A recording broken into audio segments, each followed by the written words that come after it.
Okay. It's 5 o'clock. I'm going to welcome everybody, and we're going to call our meeting to order with Laura Lee calling you all, please. Stu Boyd, Denise Chapman. Here. Amy Doran. Here. Dawn Kirk. Here. Barbara Cruz. Here. Alexander Lesson. Here. Nancy Rumpel. Here. All right, thank you, Laura Lee. And Nancy, would you please take us in the pledge? There's a little one there, but there's also one that over. A little one. Oh. I pledge allegiance to the flag of the United States of America and to the republic for which it stands, one nation, under God, indivisible, with liberty and justice for all. Thank you, Nancy. First item of business on our agenda is the approval of the agenda for today, February 5th, 2025. Are there any amendments or changes or amendments to the agenda? Hearing none, I will take a motion to pass the agenda as printed. So moved. Thank you, Dawn. Second. And Amy. Okay, Laura Lee, please call the roll. Stu Boyd, Denise Chapman. Aye. Amy Doran. Aye. Dawn Kirk. Aye. Barbara Cruz. Aye. Alexander Lesson. Aye. Nancy Rumpel. Aye. Thank you, Laura Lee. And meeting agenda is approved. We'll begin with school presentation. Coyote Ridge is here to share about their successes. And I can go ahead and I'll just do a quick introduction. Oh, that's right. No, it's fine, it's fine. Sarah Rasmussen, Executive Director of Elementary Schools, and I have the privilege of introducing Principal Dion Davis, and he will introduce the rest of his staff and the wonderful things that Coyote Ridge is doing this year. Thank you, Sarah. Yeah. Good evening. Excuse me. Good evening, Dr. Schaefer, President Cruz, members of the board, esteemed guests. It's always a pleasure. We appreciate the opportunity to share some of the great things that we're doing here at Coyote Ridge. Like Ms. Rasmussen said, I'm Dion Davis, principal here. I'm joined by two of our teachers. Kim Upfer is our library media teacher, and Stacy Sandlin is our art teacher. And we're going to talk about inquiry. And one of the reasons we're going to talk about that is because we are an IB school, International Baccalaureate School. We're part of the Primary Years program, one of 3 schools within the IB continuum here in Thompson School District. The other 2 being Lucilla Irwin Middle School, which has the Middle Years program, and Loveland High School, which has the Middle Years and the Diploma program. And inquiry, and if you'll go forward to the next slide, actually, thank you. And so inquiry, as you can see, it's inquiry-based learning is a student-centered teaching method that encourages students to ask questions and solve problems. As we all know, students are naturally curious. And so we want to capture that curiosity and use that instructionally to guide their thinking and learning. And so we're going to learn more about that. We're going to talk fast because we have a lot to share. And as Dr. Schaefer always reminds me, 10 minutes. We're going to talk fast. We'll go next. Stacy. So in an inquiry-based lesson, the teacher provides the learners with a question, a problem, or a scenario, and then the students are investigating and solving problems. So during inquiry, the students can develop critical thinking, communication skills, their hands-on learning, and then they share their findings and reflect upon their discoveries. There's a couple different learning cycles we use for this. Design thinking is one that Ms. Opfer will share in a moment, but there's just a variety of different ones depending on what the inquiry is. Next slide, thank you. So this little snippet is our own Katie East, who teaches 4th grade. Just kind of a quick what inquiry might look like. It's a very quiet video, so don't breathe too loudly. Can we hear it? I wonder if this timed out. No? Might have lost their speaker.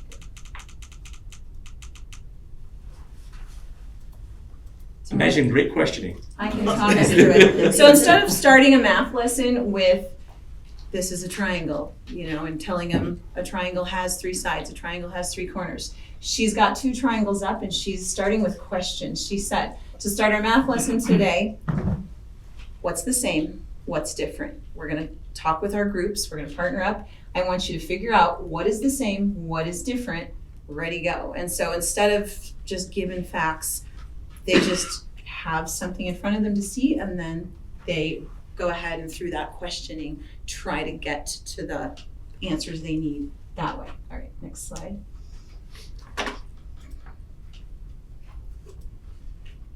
All right, so there's different styles of inquiry. Typically the three that we do here are structured, guided, and open. I'm gonna show just some illustrations through my own teaching in art instead of just reading definitions. So let's go ahead and go to the next slide. So first, to compare direct instruction, and I don't know if our video sound will work. If it does, it's gonna be really loud. This one's a loud one. It's a fun sound. You don't have to say no, don't worry. So it'd be just saying, okay, when we mix colors, we mix red, we mix orange, or we mix red, we mix yellow, and we get orange. And we have a very direct, everything's labeled, put your red here, put your yellow here, put your orange here.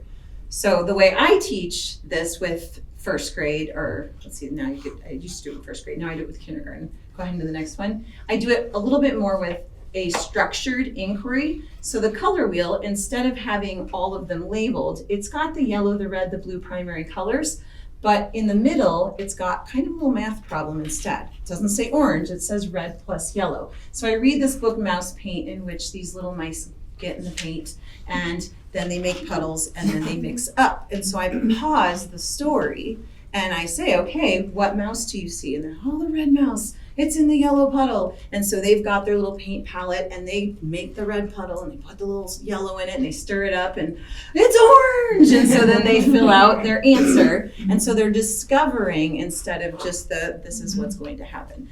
So then the next level of inquiry, go ahead, is a less structured and a little just more guided. So then as they get older, I do a similar lesson, but I expand to the 12 color wheel.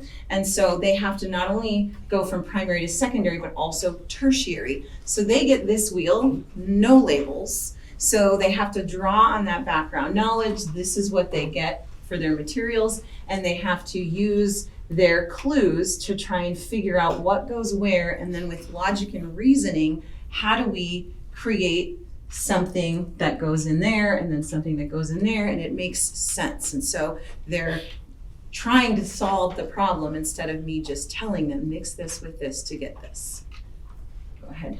So then by 4th and 5th grade, I now teach choice-based art. So in choice-based art, this definition, students apply an understanding of art processes and studio skills, utilize media in traditional inventive ways. These are all things my standards say.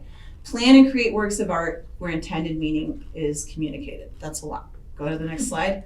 I color coded it for you. So, art teacher. Okay. So choice-based art is inquiry-based art. So inquiry, they are applying an understanding of processes and skills instead of, it says apply. I'm not supposed to teach them or like talk them through, we're doing this step, this step, this step.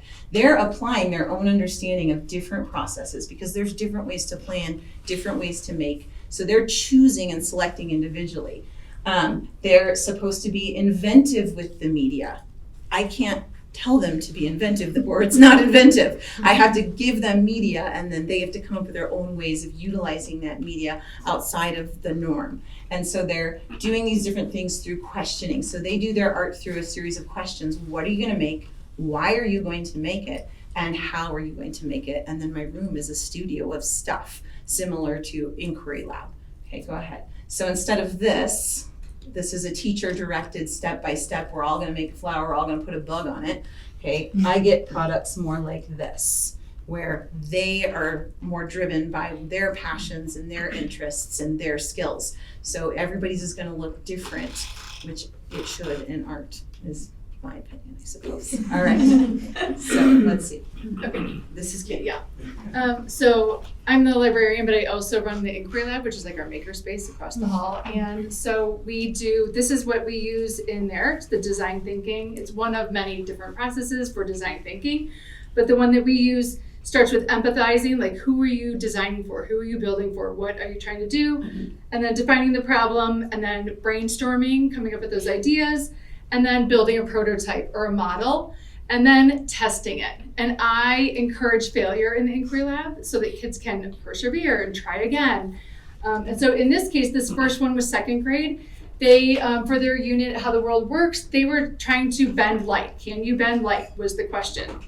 And they had to design an experiment. So these kids got some tools and they drew their plan, they built their model. They were given specific materials from the teachers. The teachers had mirrors and wires and flashlights, things that they could choose from, but they had some structure with that. I'm gonna go to the next one.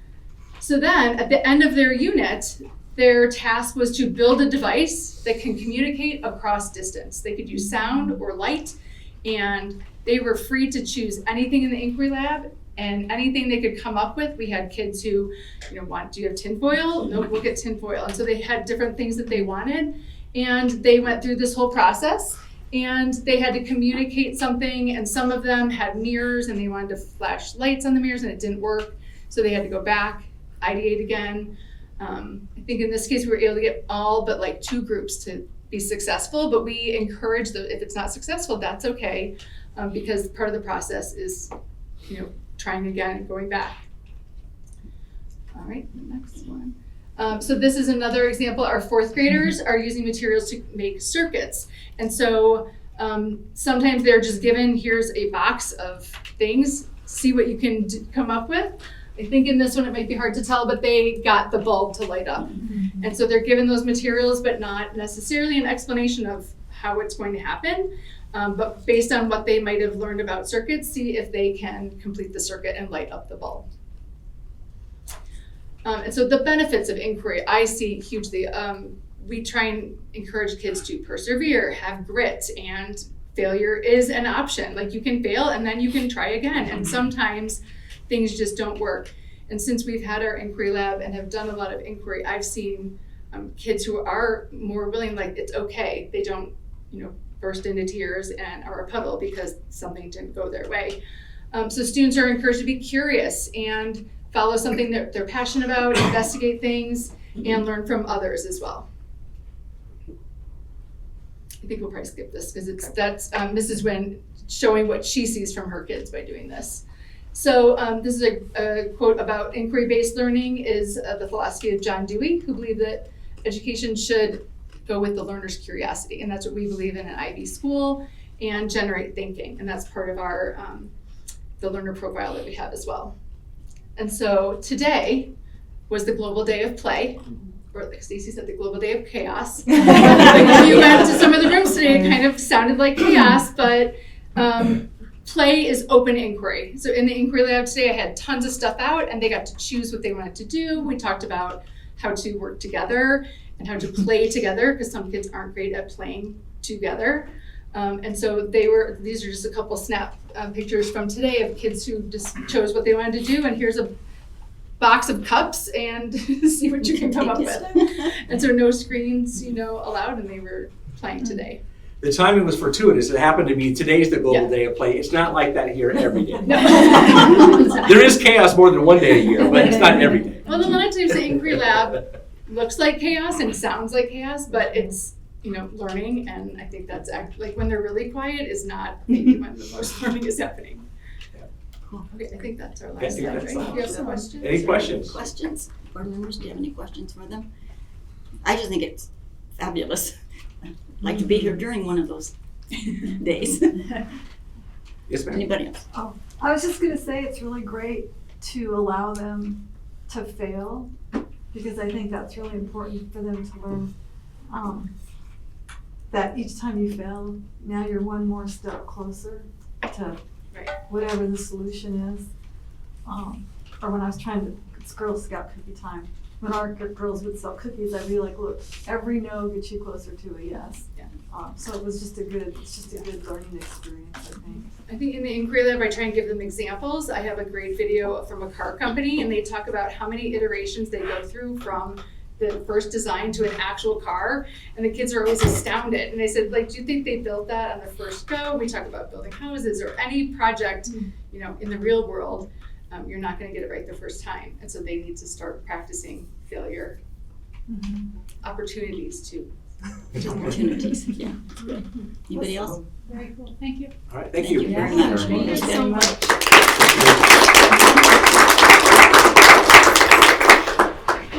All right. So So we'll move on to our discussion items and we'll do like we normally do. They'll present and then we'll have an opportunity to ask questions and we'll just kind of rotate the starting of the questioning. So the first one is a first reading of policy GBI, criminal history record information. And we have people from our HR department. Madam President, School Board Dr. Schaefer, Bill Severs, Assistant Superintendent Human Resources, accompanied by. Tom Sherry, Director of Human Resources, thank you for having us. So this is a new policy, it's all in red. So basically, just to give you an idea about the policy. So it's a CASB policy that we're required to have in place. And what we did was, it's a CASB policy, we turn it over to our legal to review it. So that's why you see changes within the policy that's new. So that's a recommendation that we'll accept from Catalan and Ernest. So basically, CBI audits us yearly, and basically the recommendation, because there's a statute, is to require this policy in place. And basically what it is, it's internal policies that we've had of how we store criminal history record information. It needs to be stored, accessed, or physically moved from a secure location within the district. So we have a security area and trainings involved with people that have access to this, and there's limited people that have access, as far as when we do background checks. So I can go through each one or open it up for questions, but it just gives you an idea of why we're moving it forward. Okay, let's start with questions and we'll start with Nancy over there. Do you have any questions over it? The only question I had really was on the videos. Are you talking about videos of both inside the school, inside the classroom, outside? Is it just all encompassing for all of that? Is there anything? There's not really any new changes, are there, in regards to that? No, there aren't any changes. It's just specifying and make sure that we have in policy, as far as keeping the district accountable to what's in place. Okay. Alexandra, anything? I don't believe so, no. Amy? I didn't either. I read it. It made sense. So that was easy. Thank you. There you go. All right. Item 4.2 is the, will this come back next time? Yes. On Yes, the, it'll come back whatever for day vote. that is? And 19. The 19th? Okay, thank you. 4.2 is the energy performance contract. Yeah, you're by yourself. Yeah, Kristen Batti's gonna be here, but there's an illness issue going on. Yeah, that's She okay. can't It's be all here. righty. But thank you, Madam President, Board of Education, Dr. Schaefer. I'm actually not here by myself. I have two guests that are here Okay. to help if needed. Paige Spurk, who's from Schneider Electric, and then Charlie Stevens, who's from the State of Colorado Energy Office. So, all right, to get started, in alignment with Stride 2025, so increase alignment resources to reflect identified needs. This will be utilizing budget savings to then increase efficiency within the buildings. So this is really the journey we've been on since August of 22. So there's been a lot of work and presentations and information provided up to this point. Not to go through all the dates, but there's a couple of significant dates in there between signing the MOU with the state and then going through an RFP process to select Schneider. There was additional information provided to the board and we actually extended this process out. So we went through a contract extension process. Going through really the last stretch of this process, we issued an RFP for what you see tonight, which is the actual financing part of the energy performance contract. So, without going through all the steps here, I just thought it was good to show the board and community the journey we've been on to get to this point. So the scope of work, here's the 8 sites that are identified within the contract.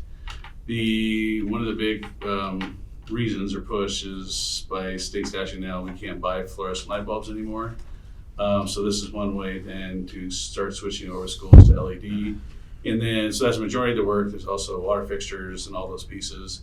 And then there's a proposed solar field at Walt Clark Middle School. So that is the Sites that are being recommended, we picked a kind of a middle of the line. Originally, we had more sites. This kind of scaled back, and so let's start out with a reasonable chunk so we didn't take on too much. As far as the financial piece, so this is what we went through in our RFP in the last few weeks. So we worked through with our business service team, we worked with our bond counsel, we worked with our legal counsel, we worked with kind of like everyone that could touch this to go through the process. But this is what the recommendation is landing on. It's a $5.5 million cost through Bank of America. There's the interest rate that they submitted. And then in this is a tax credit for the solar project. So that's independent of, anyway, that's a tax credit for the solar project that doesn't go to anywhere else. So the measurement and verification. So there's a lot of discussion about how we do this. So the Energy Office actually helped perform measurements and verification to make sure we're staying online with the proposal that was submitted and the anticipated cost savings to then pay down the debt. So there's an annual measurement and verification, and those will then obviously be put towards the debt for that 20 years. And there was an RFI issue that kind of showed the estimated savings compared to debt to kind of show what that looked like for the next 20 years.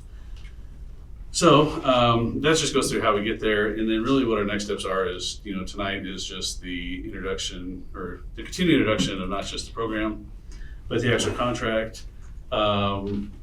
So in the next board meeting, we'll be hopefully approving a contract. There will be a resolution that the board will also see that just basically says, okay, here's a resolution of what we're doing.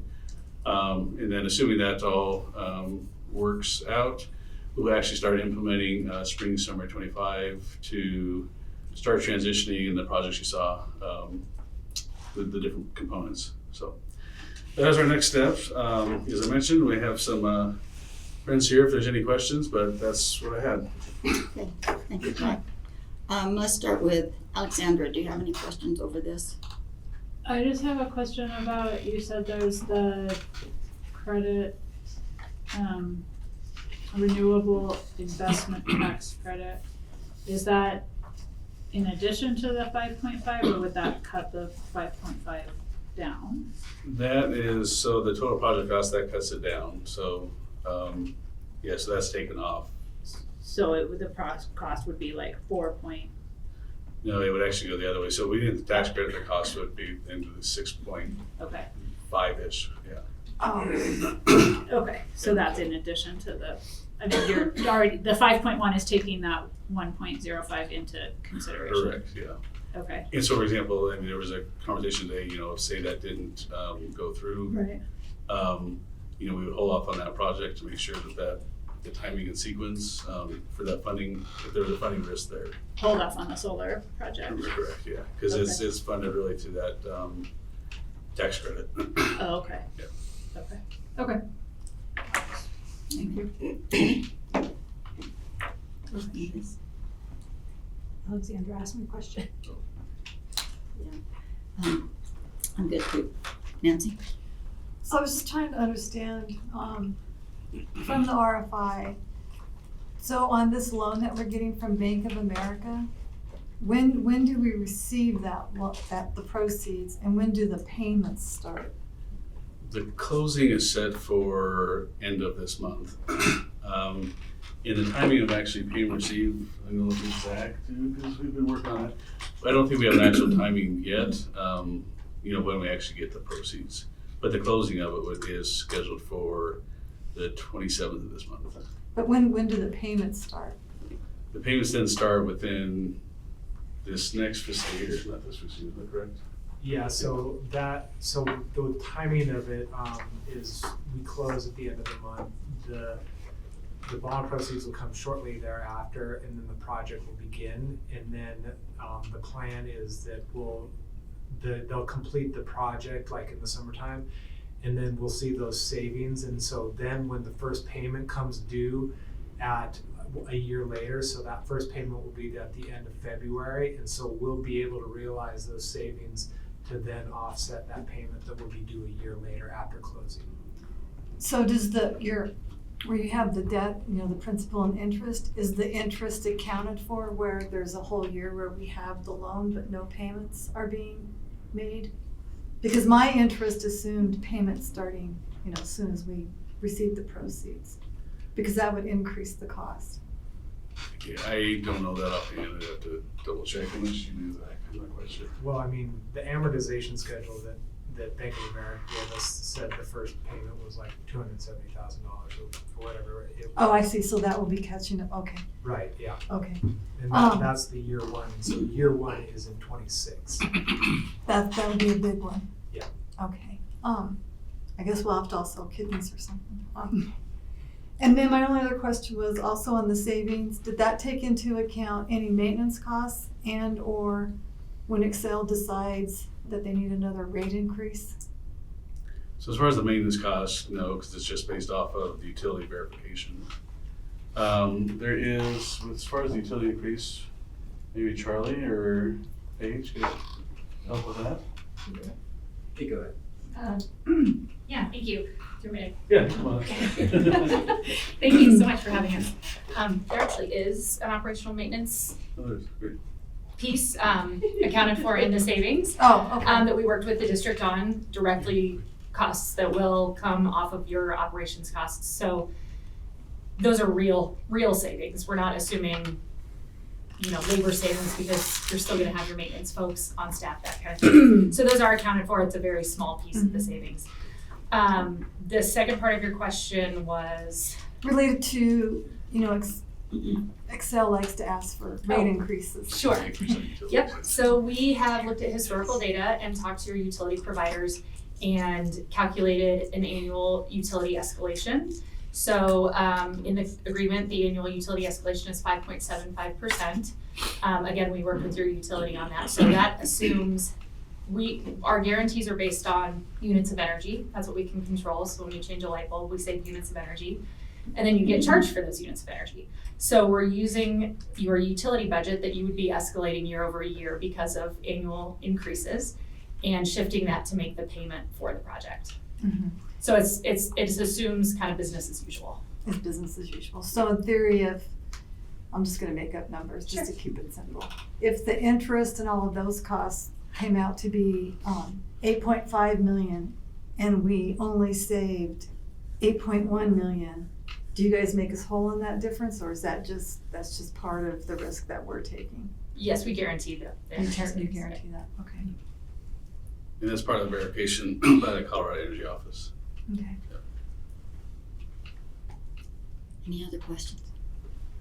Thank you, both of you, all three of you, I should say. All right, we appreciate it. All right, we don't have to do anything with this until Until next, there'll be a packet put together for next meeting. for next meeting. Yes. Okay, for that meeting. All right, 4.3, safety and security update. Todd and Joe. Yes. Well, thank you again, Madam President. Tonight, Joe's going to take us through some opportunities we have come up with on the safety and security team. So we'll talk through our co-responder units, some changes to the campus monitor, which is going to propose to be changed, and then just really some SRO assignments to review. So. All right, that's kind of what we're going to kind of talk about. So really what we're going to move through is kind of the development of a school safety officer program here within Thompson School District and focusing on moving co-response in-house to the Thompson School Districts. The why is ultimately, right, it's our students, our staff, and our TSD community at large. We're really focusing on increasing our students' safety and our physical security presence within the buildings in partnership with our school resource officers, both from LPD and the Larimer County Sheriff's Office. Before I get going too far, should the board have any questions specific to law enforcement, I did bring Sergeant Brian Barton and Assistant Chief of Police James Burson. They're here as well. So those are my guests if you have any questions for them. Additional support for administration involving escalated interactions, both with students, parents, and other members of the community. Just really the why, just really support our district and increase that security model. Next slide. Or we left. All right, so here's kind of the how. The first thing we would do would be, and our focus for tonight, and I also want to point out that the only action that the board would take on our next business meeting would be involving co-response. So that would involve reassigning that to the Thompson School District would actually, looking at the money, would actually be approximately $85,000 reinvestment back into the safety and security program here at Thompson School District. That would be used for training, staff, all kinds of different things. The big piece is it also give our clinicians a little bit more freedom to interact with students outside of a medical setting, but more of just as a student support, and then act as a medical person when they need to, much like our SROs, who are human beings that care about children until they need to become law enforcement, and then there's a separate system for them to document and report. We would model that exact same process here in Thompson. The picture's in there, if you would go back. This is a school safety officer out of Jefferson County Schools. So you can see the difference in how much they take school security and what they assign their personnel to look like as it relates to uniform and equipment. At this time, our direction will not be mirroring that because it's just, we want to develop that in partnership with our SRO partners, what that would look like. Also too, we would review our SRO contracts in partnership with them, but the board would not take any action at the next meeting. We would need to have further conversations with them to look at coverage and support for the district and for the departments. All right. This is just a quick blip of where these folks would be assigned throughout our district. As you can see, the green positions are the positions that are more new, right? So the school safety officers, we would have a 2 at every middle school and high school, and a 1 in partnership with the 2s at the high schools, and then all of our K-8s. Really, that's kind of based on secondary populations within the buildings. And then the supervisors on the bottom, they would still focus on the patrol and the elementary support to make sure our elementary schools don't feel like they're out by themselves. Go ahead. This is just an example of what, like a proposal that I would make to the Loveland Police Department and the Larimer County Sheriff's Office. This is by no means agreed upon. This is nothing like that. We still have to have a lot of conversations with our partners before we get moving forward. But this is just an example. What it would do would be, it would just be, actually, to be candid with all of you, our coverage in our schools for SROs right now would stay exactly the same. It would just be a slight change in the model of response that we would use for our co-responder program. And then in summary, once again, move co-response in-house, review SRO assignments in partnership with the departments, eliminate the campus monitor job title and replace it with school security officer. We're here for students, and then we want to be fiscally responsible to our district, and this is a great way to do that, to reinvest back into our district. Joe, for the benefit of our community, can you explain what it means to move co-responders in-house? Absolutely. So currently we have a contract with Summit Stone Health Partners, and they've been a great partner to work with. However, every business has requirements through billing, like every business in the world. And the way that I account for it is it's very similar to when you buy a concert ticket. The ticket is $75, but when you're done with the fees, it's $125. So we're taking away the extra fees. The other thing that we found is that Summit Stone they're a medical provider within our community. So what was happening was the clinicians that work for Summit Stone, every time they interacted with a child, they were having to stop and document it into a system, which then kind of limited them wanting to do just basic interactions for preventative work, because then they'd have to stop for 3 days and do notes. This would, for medical records. This would allow them to function just like an SRO, where they're just human beings that care in our buildings. Hey, how are you? And then they don't have to stop and document, hey, how are you? They can just say, hey, how are you? Then if they do need to act as a clinician, much like a police officer, when they need to act as a police officer, there's a separate record system, body camera comes on, all those different things. So we're really modeling that interaction type much like an SRO. but they're TSD employees. So it'll create a lot more time for them to do preventative work, build relationships with our schools, our community, our parents, our students, all those things. Okay, questions? We'll start with Amy. Not that I can think of. Sounds good. Oh, it's me. Oh. Sorry. Yeah, it's you. Sorry. So I was just gonna also mention that, like, you brought up an example, I think in the 2+2 of like, we haven't been able to do big group things because of that documentation thing. So, you know, you get 30 kids at one of the high schools who you want to do a class for, or a group of parents, we can't do that because it's been medical. Absolutely. This would allow us to do that. And so I thought that was also kind of a great example of what you've already said, but I thought that was worth repeating. So. Great. So really reaching back out to the students Absolutely. in a way that's, yeah, okay. Nancy? I just want, if I understood you right, did you say that the new campus monitors, which are going to be now security officers, Yep. they are going to have a uniform, right? Because that's what we Correct. talked about. Okay. Because I think that will really help with recognition that their authority. Yeah, absolutely. We just want to make sure that anytime we have a school safety officer that's going to be responding to incidents, so for example, the co-responders in our community, they wear a gray outer vest, and that's so law enforcement knows who they are when they get there. So we're going to partner with them, look at those things, but we also want to be mindful of making sure that we don't look, we look in a way that we're still approachable with students and families. So we're partnering together with mental health staff, with our law enforcement partners to really come up with that model that meets in the middle that is appropriate for both sides. So. And I don't know if this applies to this or not. You'll tell me.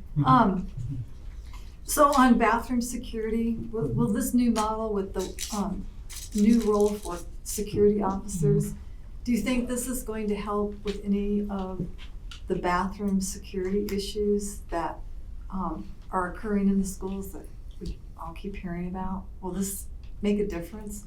I think it'll help in a way that the campus monitor job title has been around for 30 plus years. And what we know about school safety and security is everything has changed in the last 2 years. It's a constantly fluid movement. So this is bringing us more current with other state, I would say other state districts to make sure that we're up to speed. So I think it'll make a more clear definition of roles. So whether it is assigning, making sure that bathroom security is appropriate. We also want our kids to use our restrooms, but we want to make sure that they're not, doing things in there that they're not supposed to be doing. So Yeah. I think it's just going to be that balance. I think it'll also allow us with some of that reinvestment to maybe purchase technology that can help us with that.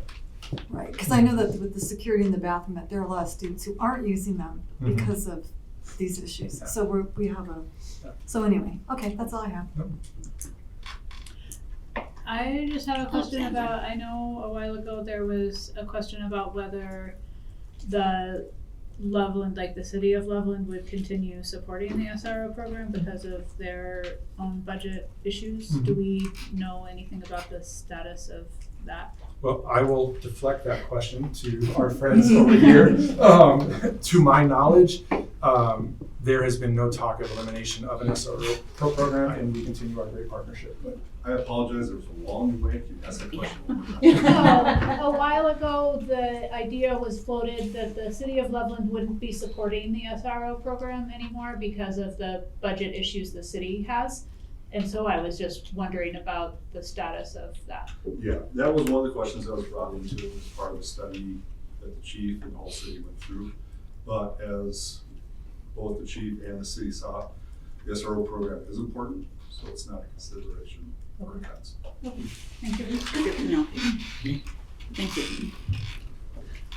You know, so for board approval the next time, it'll actually be a more formal than the presentation of formal termination of the contract, because it's an MOU that we're bound to now. So that's what you'll see next time is that legal language to move forward with that. with some With some. So I guess I do have one more question. The current co-responder people that we have that are currently working for Summit Stone, they are in support of this change as well, or what are their? I mean, are they involved in it? They're currently employees of Summit Stone. Right. To my knowledge, through in discussions with Assistant Superintendent Dr. Severs, because it's a new position, we would have to post the position. So the communication that I've run is done through their supervisors and is appropriate with law, but they're aware. Okay. That's the best way I'll put it. And so, Joe, will you be their supervisor then? Yes. The clinician supervisor? Yeah, we are currently looking for, which I just found that you can get online. We will still have a clinical, part of best practices is having clinical supervision. So currently we're exploring a variety of partners, Summit Stone, UC Health, there are a variety of different areas that are willing to do that. And they would be very similar to billable by the hour. But we're always gonna make sure that we're within best practice of anything that we're doing. I will say, the position will be posted.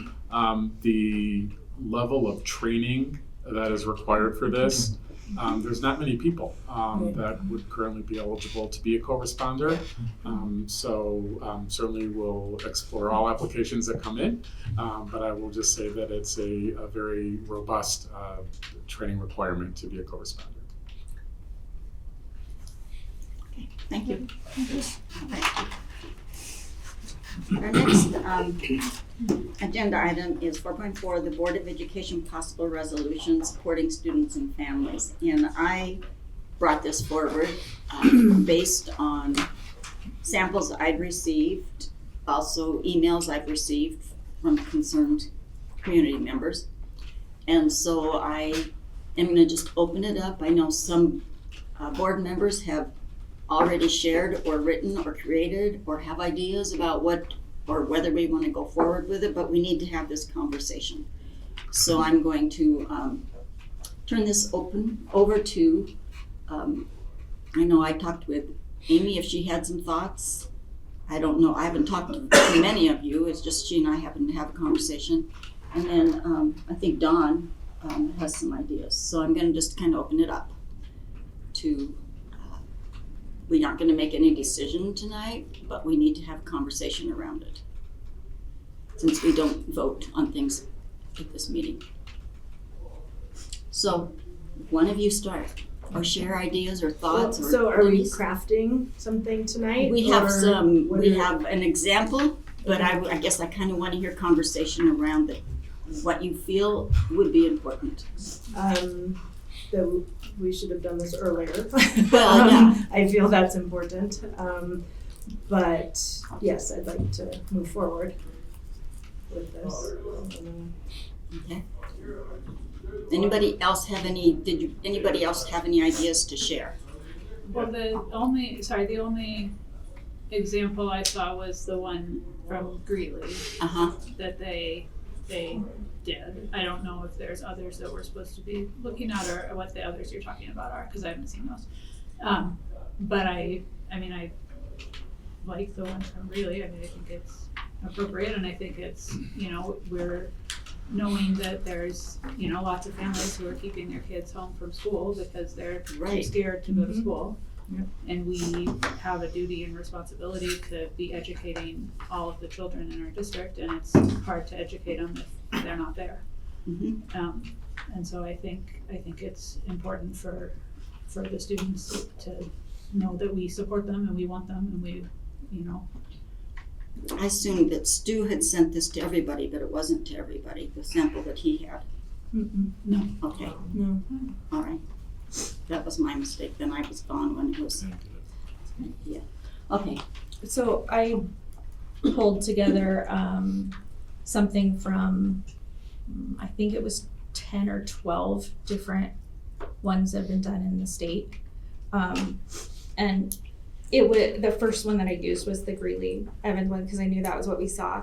But then looking at all of the others, they each had like a little different way, some of them a very different way of saying some of the same things. And so I did incorporate some of that as well, just because I liked some of the things that I gleaned out of theirs that weren't in Greeley Evans. But in looking, it looks as if a lot of the metro districts and most of the weld districts, surprisingly, were the ones that had something.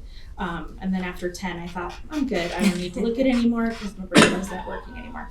So I have this that I got a copy for everybody, just for you guys to react to, because I know drafting something as a group, we'd be here for 7 days with all the different words. And this way we have something to react to. And I know we didn't have a lot of time for this, so it's more like big observations, big noticings, and then you guys can send me ideas after the meeting if you have a chance to look at more of it. So you used the Greeley one, and that is the one of them that I had, and then a couple emails from just community members. And this is the one that Stu sent. And then it also has stuff cut directly from our, like the last step I did was go through our documents, policies, that kind of thing, so that it's where they reference their own, I referenced ours. So this is, as far as I know, reflective of what we have in place related to policy for this. So Okay. that's, yeah. I just wanted to at least give you the background on where it came from, since it's not any one source. The piece of paper that had written down where the 10 sources were is at home, it turns out. I thought it was in my bag, it's not. So if you're curious about that, I can send it to you. Just send it to us, Yeah. tomorrow. I feel like we need a little bit of time to process it, and we are having executive session on the 19th, and it'll include negotiations. Can we add other things to that if we list it? To executive session, no, we're Okay. limited on what we can do in executive session. Okay. This would not be, well, I mean, no, this would, Okay. this would have to be. Oh, okay. All right, So, Nancy? Am I? So I was talking with Scott, and I think I'll have to say his name right, Schoenbacher, from the Poudre School Board. And he said that what they've done, the superintendent's done there, is they're not doing a resolution. They have gone a protocol route that they're, a lot of it they already have there, but they're adding to it. And so they're working on training with principals and teachers, but it's more of a protocol versus a resolution. And it might be that we have a resolution and we need a protocol to go with it. I think the protocol makes sense to me. From my perspective, I think it's important. You know, there's a lot of different information going on out there. So what the ICE agents are doing today is they're actually looking for those who have committed crimes. It's unlikely that they're going to be hiding in a school. And if they are hiding in a school, I would think that we would all want them out of the school. And so I think the other thing is this is another way to also elevate a conversation about, not just here, but everywhere, that we need to look, this is a good opportunity at the national level for them to get serious about real immigration reform so that people can get here and not spend thousands of dollars and take years so they can get here legally. And I think that would address a lot of it. But I'm not really certain at this point. I need to read this and have more thought on what actual issue are we solving with this resolution versus just a resolution that reassures people we have protocols in place and that they'll be followed. Is that? In my mind, that reassurance is a huge part of it. I think That's that mine is too. the part of it. Maybe not the, but I think that's a huge and important part of it because of people being terrified and not, like I said, not sending their kids to school. And so providing that reassurance and saying to them, yes, we we, will continue to educate you, we will continue to support you. And yes, we're not gonna solve all the immigration problems through the school district, but that we can be partners to our families and kids and provide them with the same opportunities that they've always had and that they deserve to have and that they are legally entitled to have. So I agree. I mean, I think the protocol obviously is important. If we pass the resolution and that, nobody knows anything about what to do and the ICE agent shows up at the school and they don't know what to do, then obviously it doesn't mean anything. So I think both are important. I think the protocol is important for the actual practicality of it. I think the resolution is important as communication to our students and families that we care and we're aware that they're scared about this. Is there a way through Dr. Gabrielle? I mean, this resolution, if we passed it tonight and waved the magic wand, it was passed tonight, I don't know that it would still help everyone feel.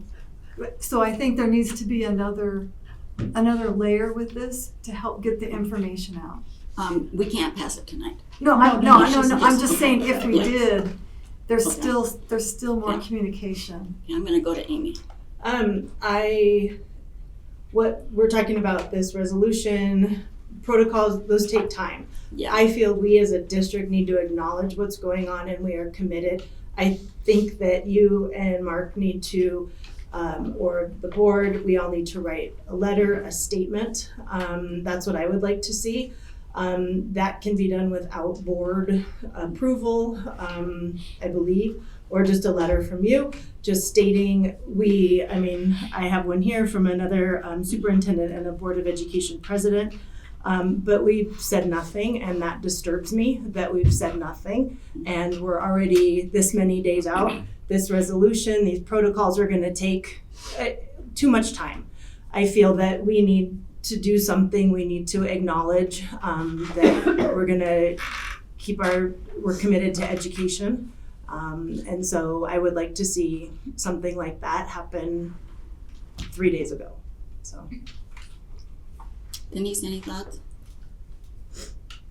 Yes, and. Yeah. Oh, and, yes, And. and. We need to move quickly on the other Yeah. pieces as well.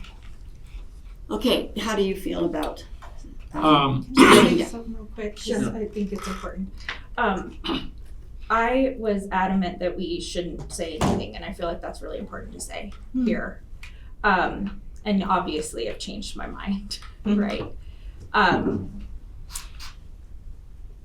I've been contacted every day for weeks with people who are very concerned, and they are also concerned that when you share information, sometimes that makes the vulnerable people more vulnerable. And that was the risk that I was very concerned about, and I was loud about it, so Mark heard from me every day as well. So I just feel like that's really important to say, because it was very thoughtful in why we didn't say anything originally. With that said, and there were a lot of what's in here is really reflective of what was already our policies, and those things were reiterated in different methods long before this. So this is just really kind of pulling together what was already available in a simple way. So I just wanted to say that because that was more on me than I think anything, and I wanted to make that clear. And I still feel I'm very concerned about that. And that's also a reason why I felt like this should come from the board and the statement should come from the board, because this is political in nature and not practical in nature. It impacts the practical side a lot, but ultimately it's been politicized. And so that to me is also very concerning. You know, our evening that we had with Heart and Soul, those of us that were able to have that conversation, it became very evident how concerned the community is. Not even people that have kids at school, but just community as a whole, about what the possibilities were of what might happen and how unsafe community members feel. in this situation. So, What I will share, so protocols are in place now. They've been in place for the last several weeks, where we've spent time with building and district leadership review, and it's all anchored in law, and both and board policy. And with support of our legal counsel, we were able to provide, and it looks very similar to what Pooter has shared with their leadership as well. In fact, I would say, I don't know for certain, but many school districts have established protocols, and again, ensuring that the protocols are tied tightly around law, both local, state, and federal. And also like FAQ practicality. So our leadership had opportunities for Q&A to really to get feedback in terms of like, what do I do if ...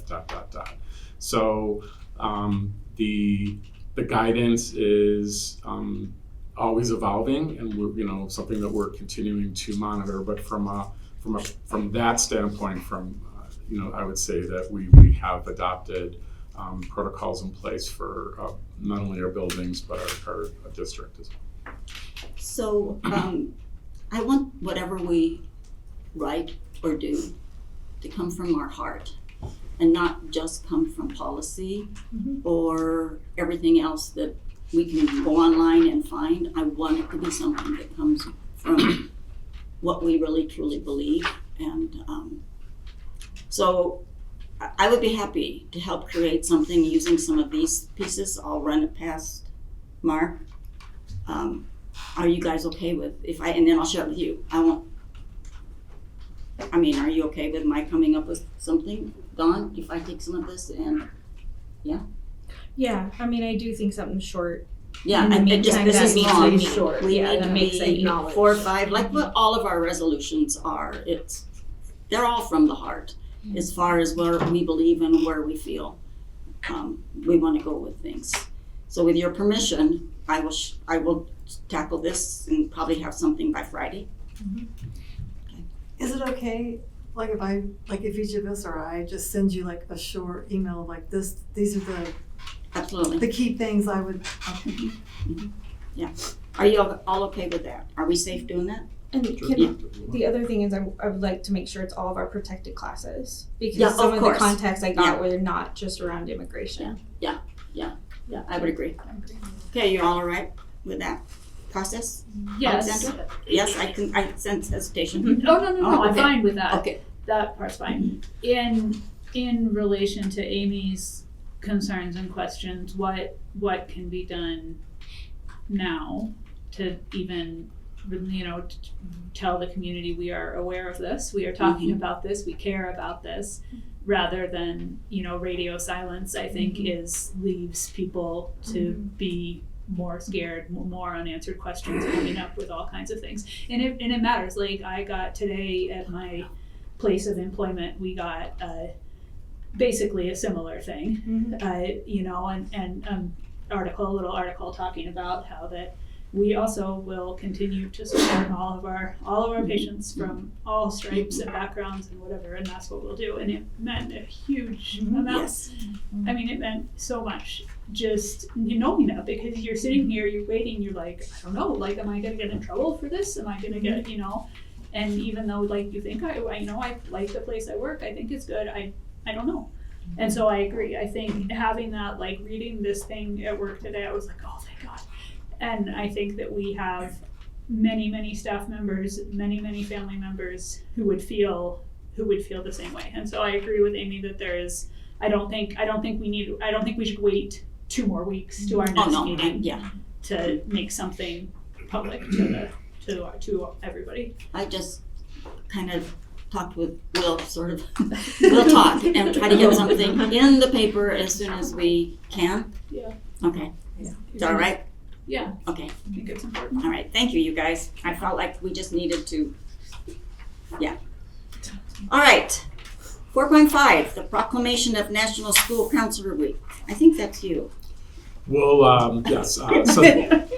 Yes, the week of, we're celebrating National School Counselor Week this week. Yeah. And so we will have a proclamation to read at your board meeting on February 19th. Okay, thank you.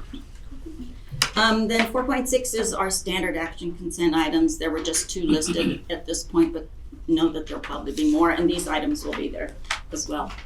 Nancy? I just wanted to clarify a couple things on the, what is it? Babel Builders Therapy?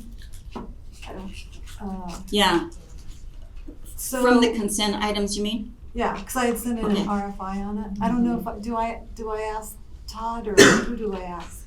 Between myself and Zach, we're here to answer any questions you have. Okay. I just got a download from somebody else. Okay. Yeah. My knowledge is So, limited. so Babbel is a program that's used for speech.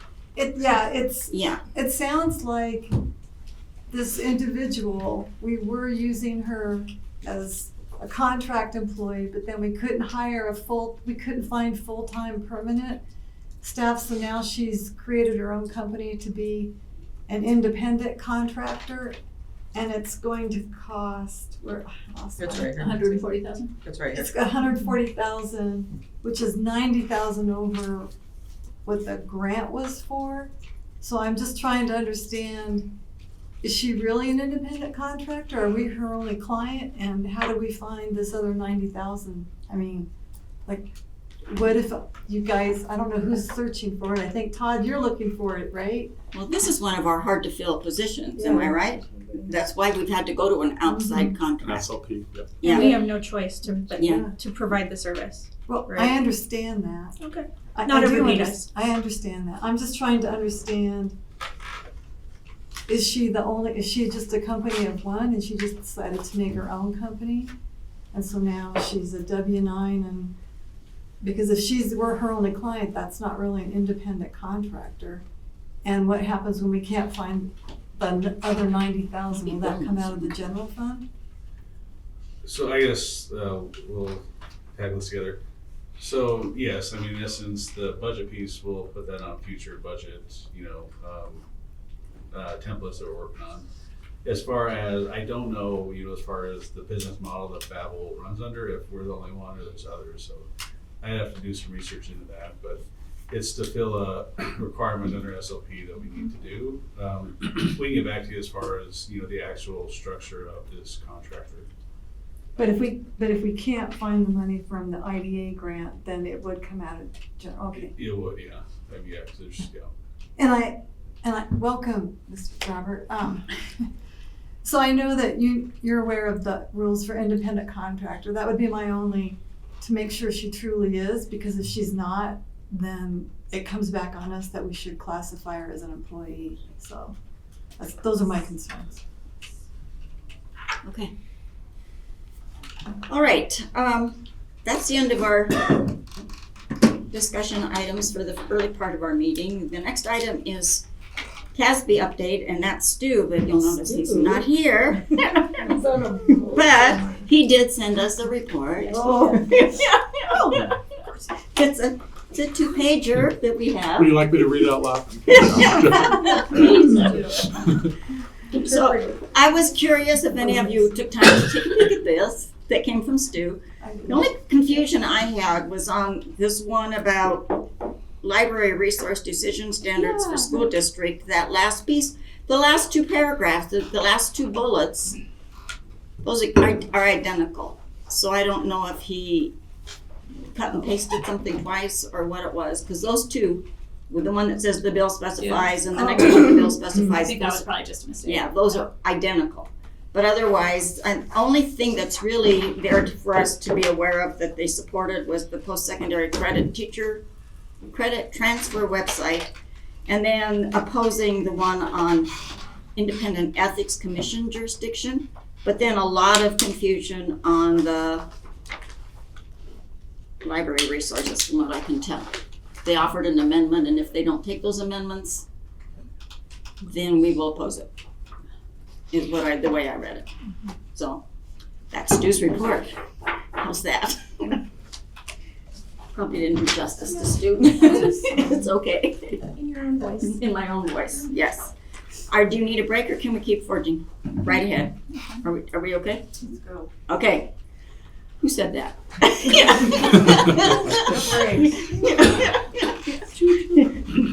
All right, for Denise's sake, we're gonna keep going. Budget update, this is our discussion items, 6.1, budget update. Where'd Todd go? Oh, there he is. Now you have got something else, Barbara. I'm sorry, No, just don't go too far, because you're on here several times. Yeah. Okay. So before, So I shouldn't multitask, what you're saying? before they get started, I want to formally introduce our newest employee to the Thompson School District. This is Robert, or Bob Ebersol. He is our new Chief Financial Officer, and I believe yesterday was your first day. So, welcome. Just to come to the Started board. yesterday, he's already co-facilitated. But Bob, we're very excited to have you aboard, and welcome. Thank you. Okay, so budget update. Pass the torch. We're gonna, yeah, so. Okay, The purpose tonight is to provide a budget update. But more than that, you know, as we transition, as Bob's now a part, we transition to Bob being the CFO. Part of the goal of this is really an ongoing development to, one, be transparent with the revenues, expenditures, two, help work with the board and understand what is needed to be seen, and then help understand, okay, what is important. So as we've talked through budget items in the past, you know, I think that's something we've come to the conclusion of, you know, we have information, you know, we'll work on the pieces and the tools to, you know, understand what that looks like, to provide that transparency. But also it's, you know, it's a process to get to that point. So tonight what was put together is, you know, a snapshot as of December. But again, this is something that will evolve and work with the board and over time to get a solution that's in place that both the board and then community can see the transparency and understand what is important about it. You know, the pieces that are the ticks to say, okay, we need to look at this, we need to look at that. So in that, you'll see that, on this is the first shot at the monthly report. There's just some key takeaways, you know, about the projected budget compared to where we're at in year. So the 50.2% compared to the 47%. The majority of the revenue does not come in right now. We don't have that. It comes in after collections, so in the March timeframe. The next shot is the cash flow balance. So again, that just goes over the different funds, anyway, between the general fund all the way building fund, and then the total. You can see where those balances are at. And then, as I mentioned, plans for the future. Look at the revenue expenses. The fund balance is something, projected fund balance, encumbrances, and then to simplify the format to work on what that, as I mentioned, what that looks like for the board and community. So this was our initial report tonight, and I know as Bob is now getting here, the wheels are already turning on things we can do. So I don't know, Bob, is there anything you'd like to say? So thank you to the board and to the superintendent for giving me the opportunity to join the organization. I'm excited. The interview was both ways. I was interviewed and I interviewed the school, and very excited to be here. So as Mark said, I started yesterday. Zach started on the 13th of January, Director of Finance. I've had the opportunity to read the audit, the findings. None of the findings really surprised me. I've been in organizations that have had new auditors, as was discussed during the audit presentation. They are going to see new things, and some of the things are going to be addressed right away, and some things are going to take longer to address. The mission of the organization: empower to learn, challenge to achieve, and inspire to excel. I expect to apply that within my department. I believe in mentoring my employees, empowering my employees, so they tell me if there's an issue, if they've got a suggested solution to an issue, what we can do with that. Working with our auditors is something that I'm very comfortable with. I actually like them because I get to say to staff, if you don't do it right, the auditors will come down on us. I don't want them to, but it's an opportunity to do the training and say, what you do makes a difference later. Both Zach has already started the process. He's been coming up with suggested ways of changing the format. The goal will be to have a summary report so that you can understand your fiduciary duties as a board and what you need to do. Another layer down that'll give some other information, and then another layer not at an operational level, but at a level that for those that want to have more detail, will be able to have that additional detail. And then if you, I like to teach. My mother was a librarian, actually was a librarian of a middle school, so this is very comfortable being right here. I like to teach, and it would be my intention to have us bring you various topics to understand what they mean. Trying not to talk in acronyms, but also talk about what the fund balance really means. And Zach's already talked about next year's budget and the budget afterwards, because we need to think about the sustainability of the district. I'll do my thanks to Nancy for today's article where she held me to high standards, and hopefully I will meet or exceed those standards. If you have any questions on the financials, I don't have the answers, but Zach should have most of them.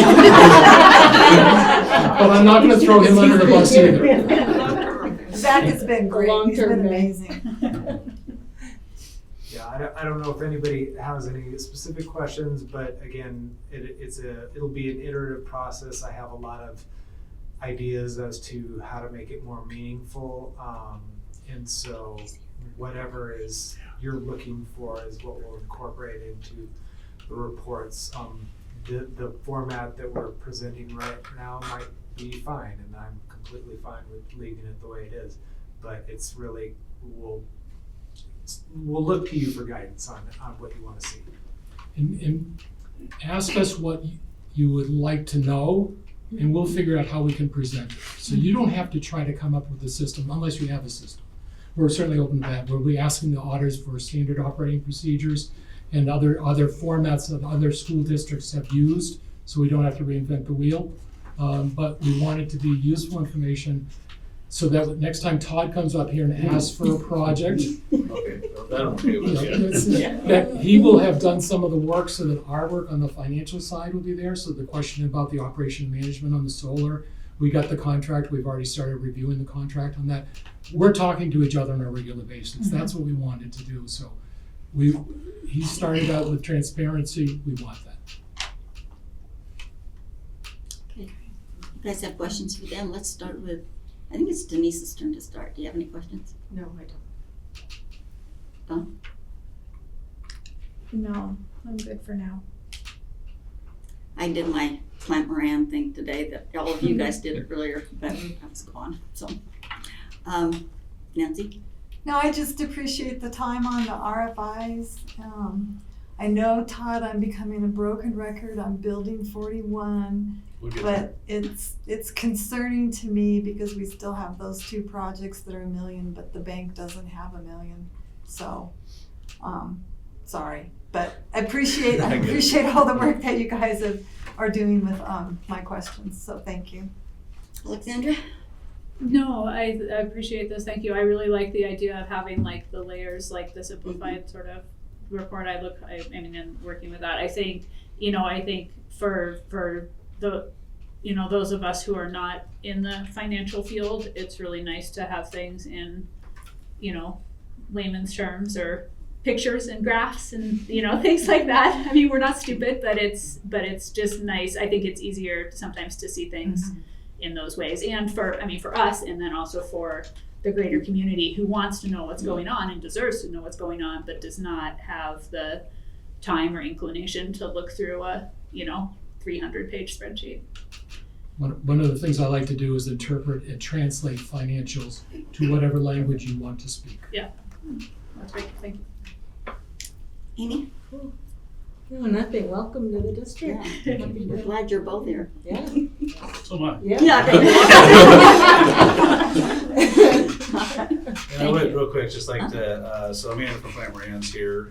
Oh, So Amanda's helping us out through this process as well, so I just want to acknowledge that their support's translates into our board study session. Which is, So is she part of that GAP yes. team? Yes. Okay, thank you.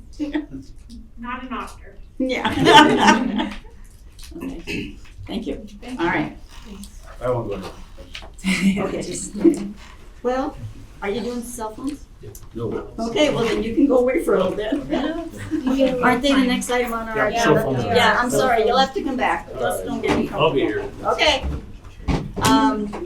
6.2 is cell phone update, and I believe, there's several of you stepping up to the, We'll start with Theo, Sarah, and Kelly.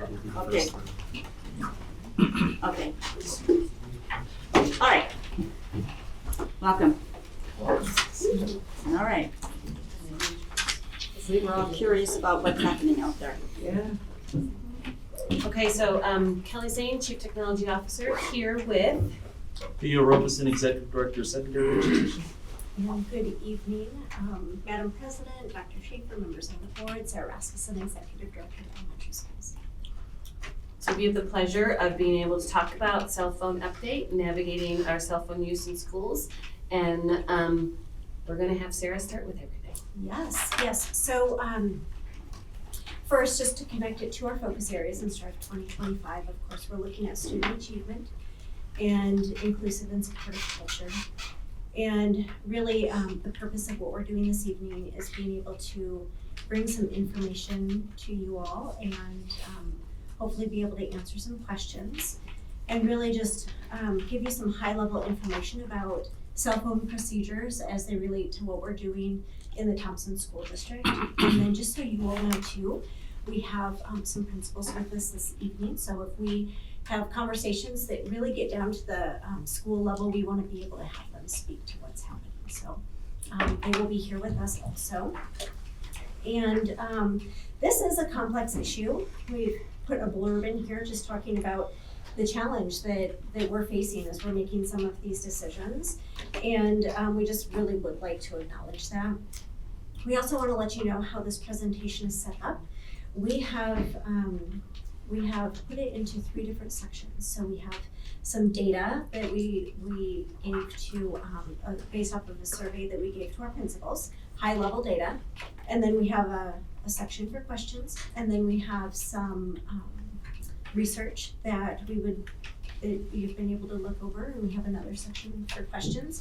And after that, just some considerations. So as you're thinking about what you would do with a board policy, we wanted to make sure that we put some considerations out there for you to consider, and we have questions after that as well.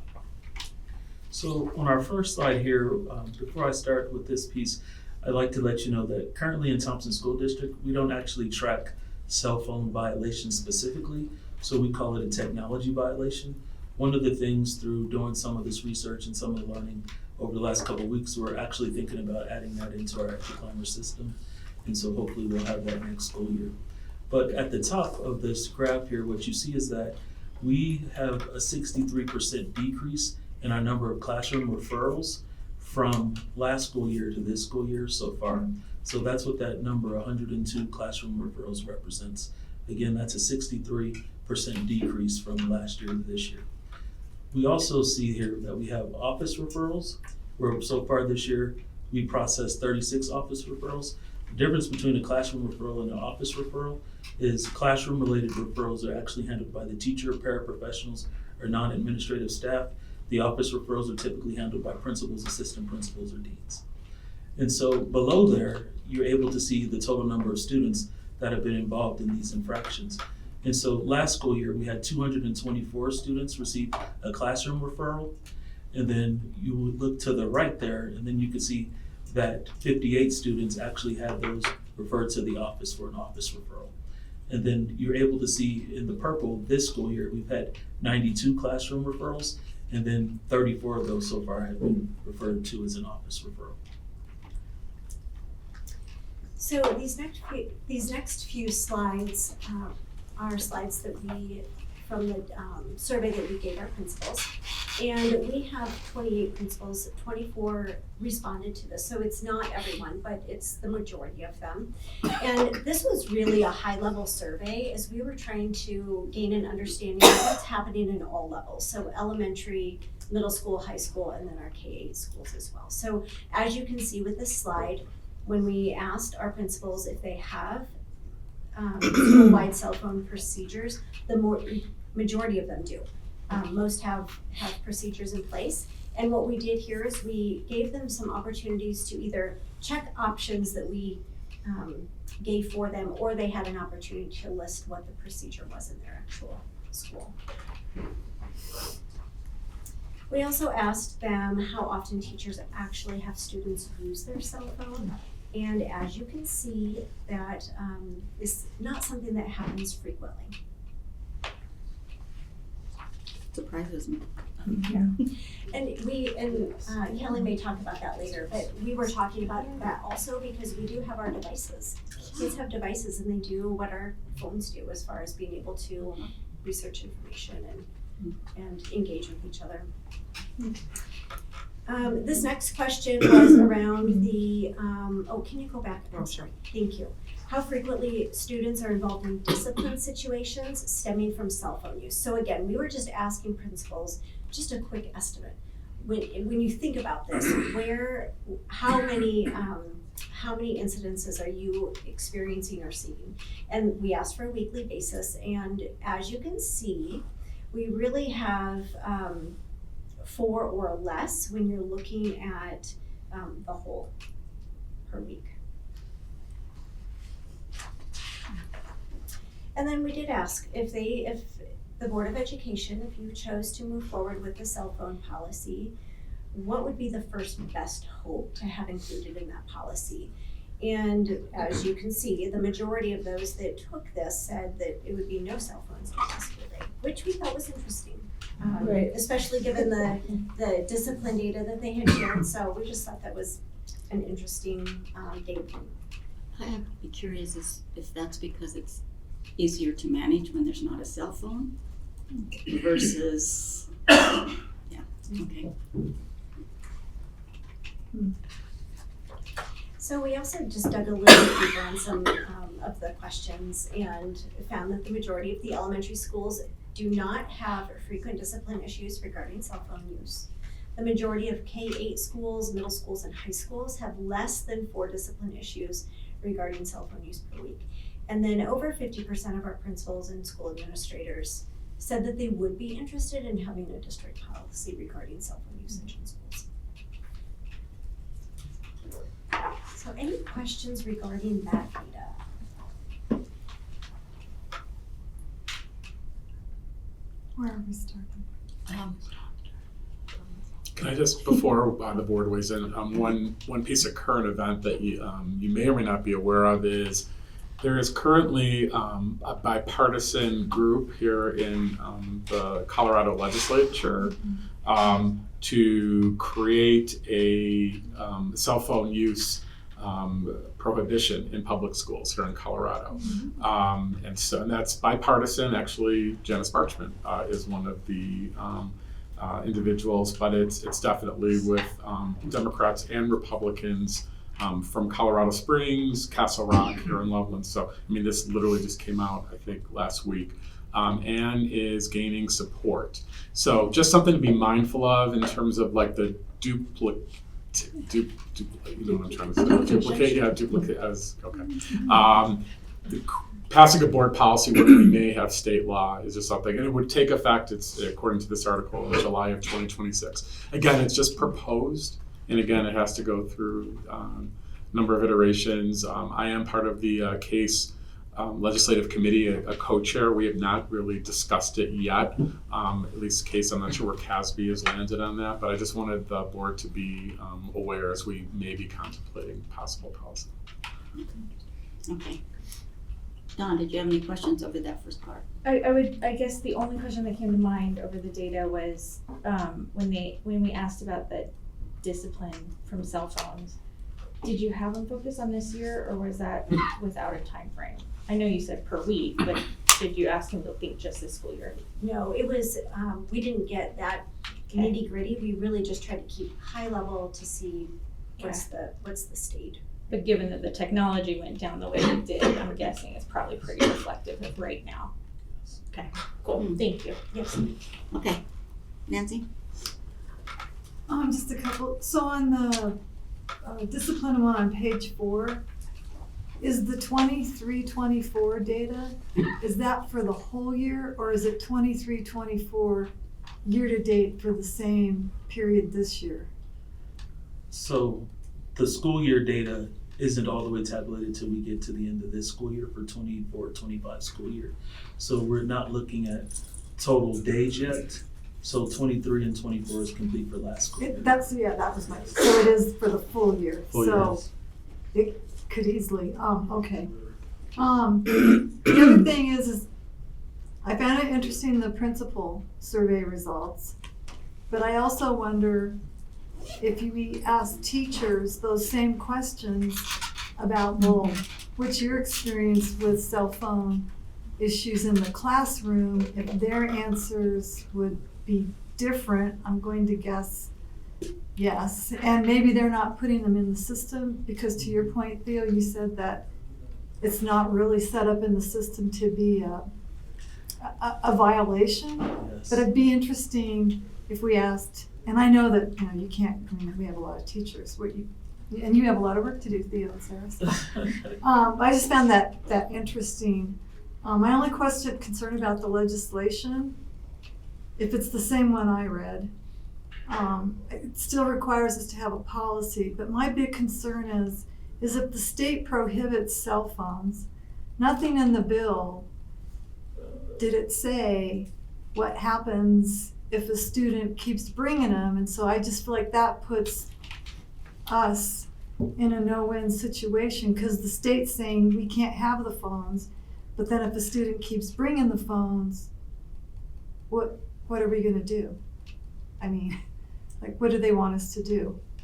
That's a good point, because please know that's what I told the principals when we were soliciting this information from them. It's if you end up getting a mandate where it doesn't give you specific details, then do we see ourselves using progressive discipline to potentially expel a student for cell phone use, which I don't anticipate us ever doing a thing like that. So that's the difference if you have a policy and how that would be written, because if it doesn't have any consequence, then what's the purpose of having it, is what some principals would say. Well, we'll just make the parents sign to say that, they have to. There you go. Alexandra? No, I was wondering about that, about the data as well, the question Nancy asked. And also curious about what the teachers would say in response to the same questions. That was too. Amy? Yeah, same, because what we hear and what your survey results from the principals, match up, and then, they want a cell phone policy with no cell phone, so it's just a little, trying to navigate that. Building on the teacher perspective, I'd be interested in what students think. Like, how distracting are other people's phones to our students? And I know their own are distracting too, but is it, where do students land on what makes sense? Yeah. Those were all comments that came out when I went to that CASB session on the cell phone. All right, we started with you, right? Yes. Yeah, we did. Okay, so we're ready to go on. And we'll have a quick pick as they come around. So now we're talking a little bit about the research. Okay. So just want to acknowledge that there are lots of mixed perceptions and different data that has very different points, depends upon who you talk to. And it's the data is about student academic performance and behavior. So we're going to put it out there that it's all over the place. So some of the considerations that you, when you think about if you would go down this path, is you've already alluded to it in your questions earlier about inconsistent enforcement, and really making sure that some of this is related to the economic status of the family, and the disparity can lead to perceptions of unfairness and disproportionately affecting students based on their socioeconomic status.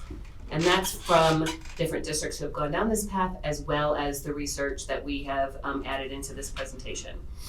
And so students, you guys have already talked about this, have expressed confusion when policies are set, and then make sure that we are consistent with all the different teachers. Because if some teachers do like to use their cell phone for taking pictures of experiments or whatever, and then a different teacher has a different philosophy, that provides a little bit of confusion for our students. And then making sure that we talk about community and equity, understanding that smartphones really do play a major role here when we talk about equity. And then some other things to think about is access. So yes, they can be used for creating, exploring, sharing. You know, when you think about video production and some of the things that our students are doing, our one-to-one devices don't allow for that. So when you have a video production class or any of those kinds of things, those things are really essential for that type of learning. So we are one-to-one. So we do have some opportunities for other things. So there might be something to think about when you're looking at access. And then distraction versus a learning tool. There are some who really believe that this is a powerful tool for research and organization and self-regulation. And then there are others who feel that it negatively impacts them. So you've got students who believe those two different things as well. And so those are some discussions that we would have to talk about if we would go down this path. There's a lot of cultural differences that have been a part of this.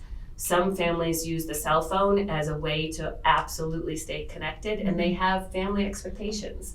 And that's some of the things for some districts who have gone down the path of a cell phone policy. Parent pushback and student pushback has happened, and then they've had to alter and change. So if we do go down this path, then there are some guidelines that we would think about and make sure that we would need to engage all for those varying perspectives. And some just view it as recreational. So based upon those two pieces, how are we making policies that are sensitive to both of those different kinds of cultural differences? So this is some research from Hanover, and I want to highlight this research has been done with college students. And so all the findings in here is from college students in a lecture environment. So when we think about from a lecture environment, you know, we have done a lot of great work with learning services, with different active learning versus passive learning. So in a lecture environment, there has been proven impact about how the cell phone can limit their self-regulation, and it kind of causes issues for them on academic performance if we're going from a lecture, recall, and retain. And then we do have the impact of nomophobia, you know, that fear of losing connectivity, and that kind of might result in worse performance because the cell phone is present. And we also have like this distraction versus active use. And again, in a lecture format, that's very different than if we have a Socratic seminar or in an engaged environment where everyone's talking and visiting, working together. So when you're looking at each one of these studies, it was all done from a lecture-based environment. So that passive notification could interrupt you, definitely, when you're in a lecture. When you're engaged in student conversations, that is not something that we have data on, and there hasn't been research on that piece. So there is an estimation from our students to really understand the negative impacts that can happen when that ding happens all the time and how they are distracted. And that gap between what is really perceived happening and really what this really gets to is multitasking. We all know research on multitasking, and so that's what this really is relevant. And then that quantitative impact on note-taking and information recall. You know, again, about that recall for more information if I was distracted during some kind of a ding or notification on my phone during that recall moment. So I think with our concerted effort with all the Kagan strategies and all the learning services work that they have done in that active learning, some of these things might be a part of it or they might not. So I'm just going to reiterate that this is a very complex issue. Yes, it is. We do have some research here. Some of this is from the Planning Together a Playbook if we would go down this path, from the Office of Educational Technology from the White House, and then COSIN, which is the a research environment that talks about navigating with the cell phone would be done. And then there is some additional research from Europe has had cell phones a little bit more than we have had, especially specific countries that have had cell phones. And then there is the research here that there's a negative impact on the PISA scores, that when you ban cell phones, their scores actually go down. So that's an interesting correlation from certain countries that have banned or not banned. And so that's an interesting conversation that we need to put into this. And that research has been around for quite some time with PISA that, you know, does across all of Europe. So it's a complex issue, and so I just wanted to share that information as we embark.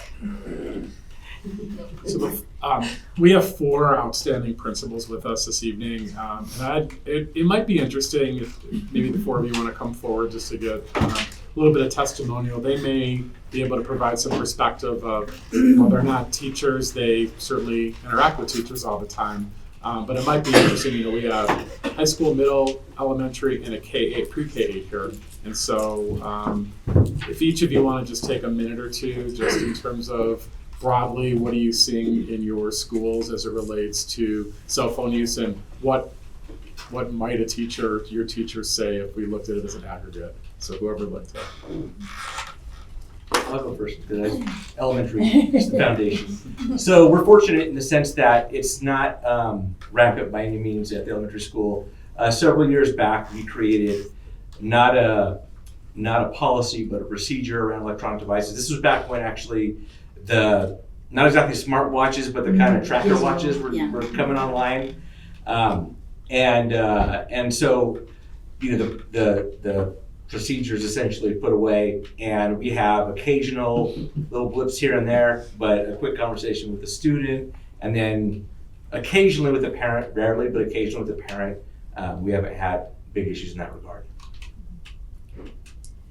From the K-8 perspective, especially new K-8, I can tell you we've had lots of situations around cell phones, and it's not just our middle level, but pervasively middle level. So we do have an away for the day policy. We started last year at the beginning of the year with the idea that we were going to try it and see how it went in terms of allowing the kids to utilize it when appropriate, and it was really hard because that meant that we were allowing them to make the decision about when they were going to utilize it and when they weren't. And they really need parameters and boundaries around what that looks like because they're preteens and they're still making those decisions, right? Even adults need help with that. And then it became an argument and a really difficult scenario. So this year we came in full on away for the day. We have less situations that occur with cell phones this year than we did last year. So that's good growth. The language is there, so away for the day. Everybody understands what that means. Everybody knows what that looks like. We've got really strong procedures and protocols with regard to the violation of away for the day. We have a few situations where we do have to take somebody's personal item and then have to call a guardian and they have to come pick it up from them. By and large, the parents are very supportive of that. A lot of the kids have expressed that, especially now, I will say they need to have that contact with families because of current situations. And so what we do is we talk to them about, sometimes I need to use my cell phone when I'm in a situation that maybe is not appropriate, but I get up and walk out of the room. And so we've taught them, if there's a scenario where you need to use your phone, ask your teacher to come to the office. And 90% of the time that resolves all of the conflicts that we have because they know they have a safe spot. They can use their phone, they can text, they can call their adult. But there definitely are scenarios where we have kids just pulling their cell phones out in the middle of class. Yesterday, in fact, we had a kid just answer their phone in the middle of class. But it wasn't flippant, like, oh, it was habit. My phone rang and I answered it. And so it's really about utilizing structures to teach the kids about what's appropriate and not appropriate and how to help them manage when, just like adults, when should we silence our phone? When should we not be using our phone? Is it appropriate to be on your phone when you're trying to have a conversation with somebody? Things like that, just that etiquette for our kids and not completely cutting them out so they don't have NOMO now, is that what we're calling it? Nomophobia. Okay. So they don't have that, but they still understand how appropriate appropriate that is, and because we've got the little guys in our building, it's really that modeling for them and what's appropriate. Sure. Middle school. I came prior to me being the principal at Turner. I was a principal in Columbus, Ohio, and for safety reasons, we had an absolute no cell phone policy. And kind of like Val said, it does take a couple years to kind of get kids used to it. And so when I came to Turner, the teachers were telling me they were concerned about phones at the time. And so we then crafted a student expectation that was called Away for the Day. And we've had it for 8 years. It has worked. Most of our students, 90% of the time, it's a conversation and just a reminder, like Val said, of when's the appropriate time to have it. It's not that they can't have their cell phone, it's that it's away. And so, we're not taking it if we see it in your back pocket. We're not taking it if it's sitting next to you. If you're using it, then we're gonna have a conversation. Most of the time, it's just a conversation of like, hey, yep, sorry, forgot. Me too had to have some conversations around if you have something going on in your family, and you really do need to text your mom or whatever, then what's the appropriate way to do that? We ask that they step out in the hallway. That way they're not in class disrupting others, or they come down to the office if they need to have a private conversation. That has worked, and so even us, if we are walking through the hallways and we see a kid on their phone, we do the thumbs up, and if they're giving us a thumbs up, then they have talked to that adult wherever they, from whichever classroom that they're allowed to be out there. If they're kind of looking at us strangely, then it's probably a conversation that I'm coming over and having a little bit more of why are we in the hallway on our phone? How can I help you right now? There is still that 5% of the population that will use a phone inappropriately, will videotape in classroom and then post it, and so then we have to unfortunately have continued conversations about kindness and bullying and harassment, but that's rare. Another concern, most of our parents honestly have been very, very supportive. They too are very frustrated if we've had multiple conversations about a cell phone and we're to the point where the parent needs to come get it. The parents are pretty frustrated at their child that this is something that their child is not managing well and they now have to come pick up their phone. We've also, in just few cases, we've come up with a policy of that student is at a place where they really are not able to have a phone. And so their choice is the parent either keeps it at home, or if they really do need it for after school reasons, then they turn it into us. It gets locked in a vault, and then the student at the end of the day is able to pick that up. And honestly, very rarely do we have parents that don't, do not want to work with us in that way. They absolutely are like, nope, if they need to contact me, they can go to the office and call from the landline. And so it's really just about kind of teaching the phone etiquette and, how to responsibly use that device. Mark Ramirez at Mountain View High School. We had always previously at Mountain View had kind of a red card, green card policy when it was appropriate versus when it wasn't. And last winter, we came up with what happens when it's a red card, and then what do we do if students kind of violate and they continue to use their cell phone. So we worked through kind of a tiered response of kind of a warning.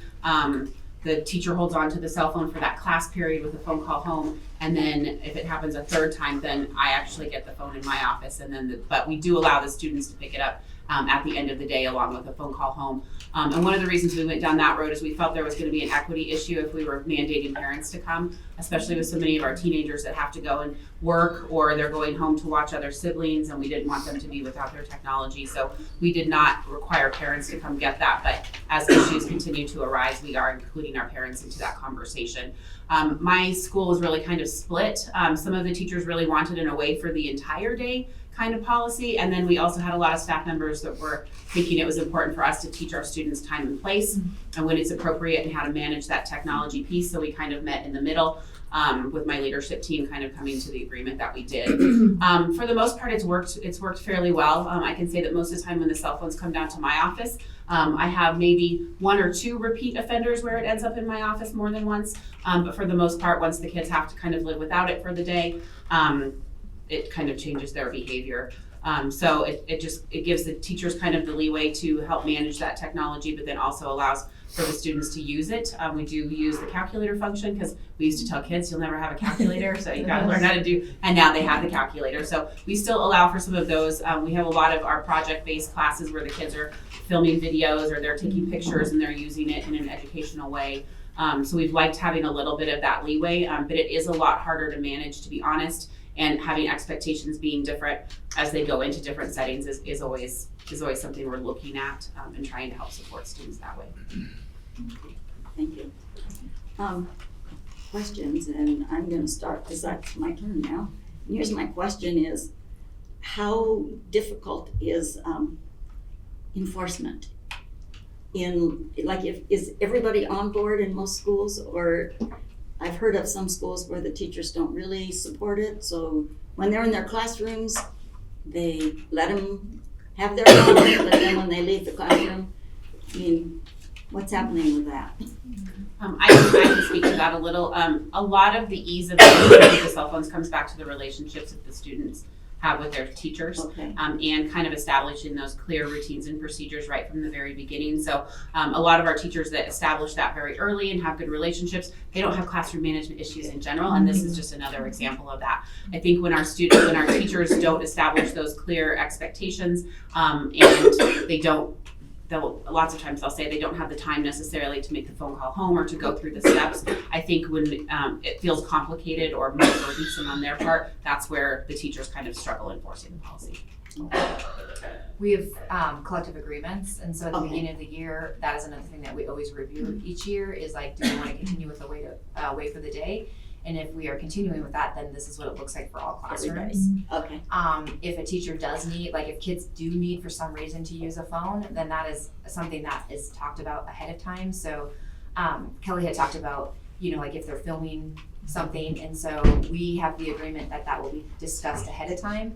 That way the students know we're not just pulling out our phones and we're filming, that the teacher actually had a conversation with administration about this is the purpose and why we might have our phones out filming.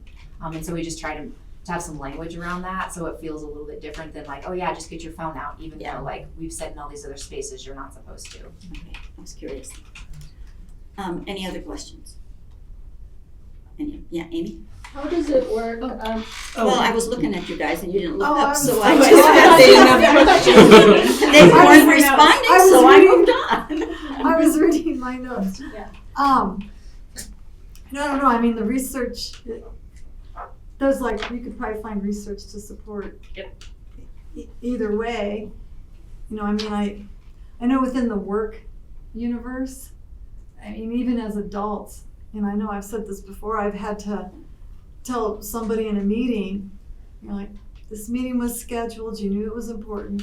If you had something that was so pressing that you need to have your phone, then you should have rescheduled.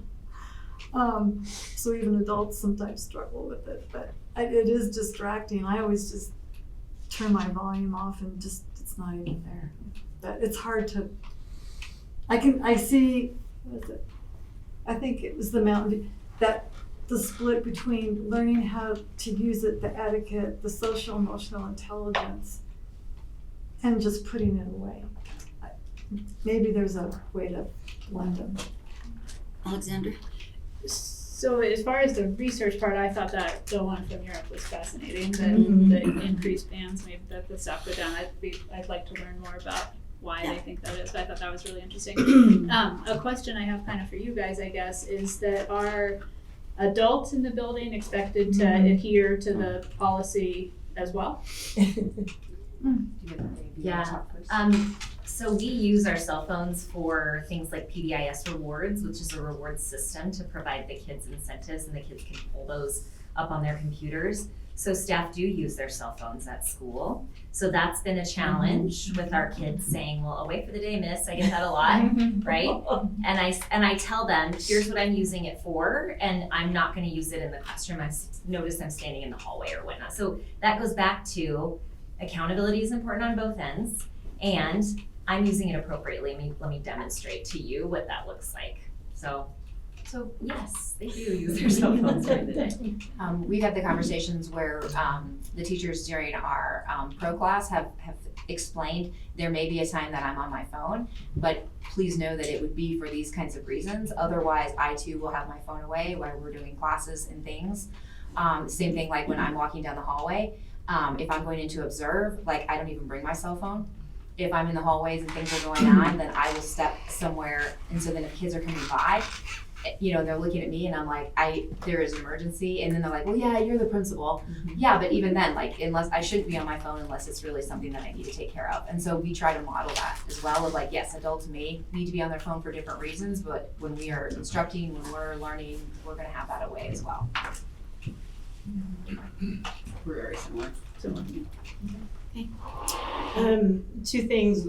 One, I think, teaching kids, hey, I need to call my parent or I need to ask for this. And, I got a call from my daughter in the middle of the day. I'm like, what are you doing? You don't have your phone. And she said, I'm in the office. I asked for permission. Oh, okay.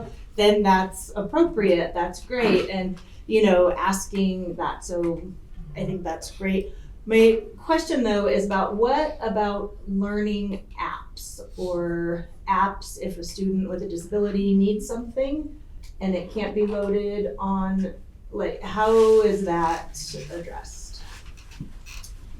So I can give you an example. We have a student that had an app that needed to be on a cell phone. Yeah. And so that was something that we had conversations around. Other students are aware that that app is being used. And so we talk about like fair isn't equal. Right. And that, in order for us to access education, sometimes we need different things. We have 2 students who have diabetes and they also have a phone. And so we just talk about that. Most of the apps though, honestly, can either be on an iPad or on the Chromebooks. And so that's very rare, but we do then have conversations about different students have different things sometimes. And we need to be mindful and kind about that. Okay. Denise? My question was answered, so. Okay. Good. Dawn? I'm an outlier. Really? I know. So thanks for asking about special education. I'm gonna say that we still struggle with actually being good models of that. And I worry quite a bit about the practice of how we actually are integrating, because there is a lot of students with disabilities already feeling like outliers, and then now you're allowed to have a cell phone is a massive problem for other students.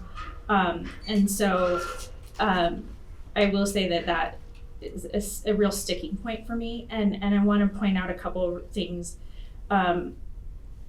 When somebody has to step out into the hallway, it's making that, like, it's now making a bigger deal of something that might actually be quite simple.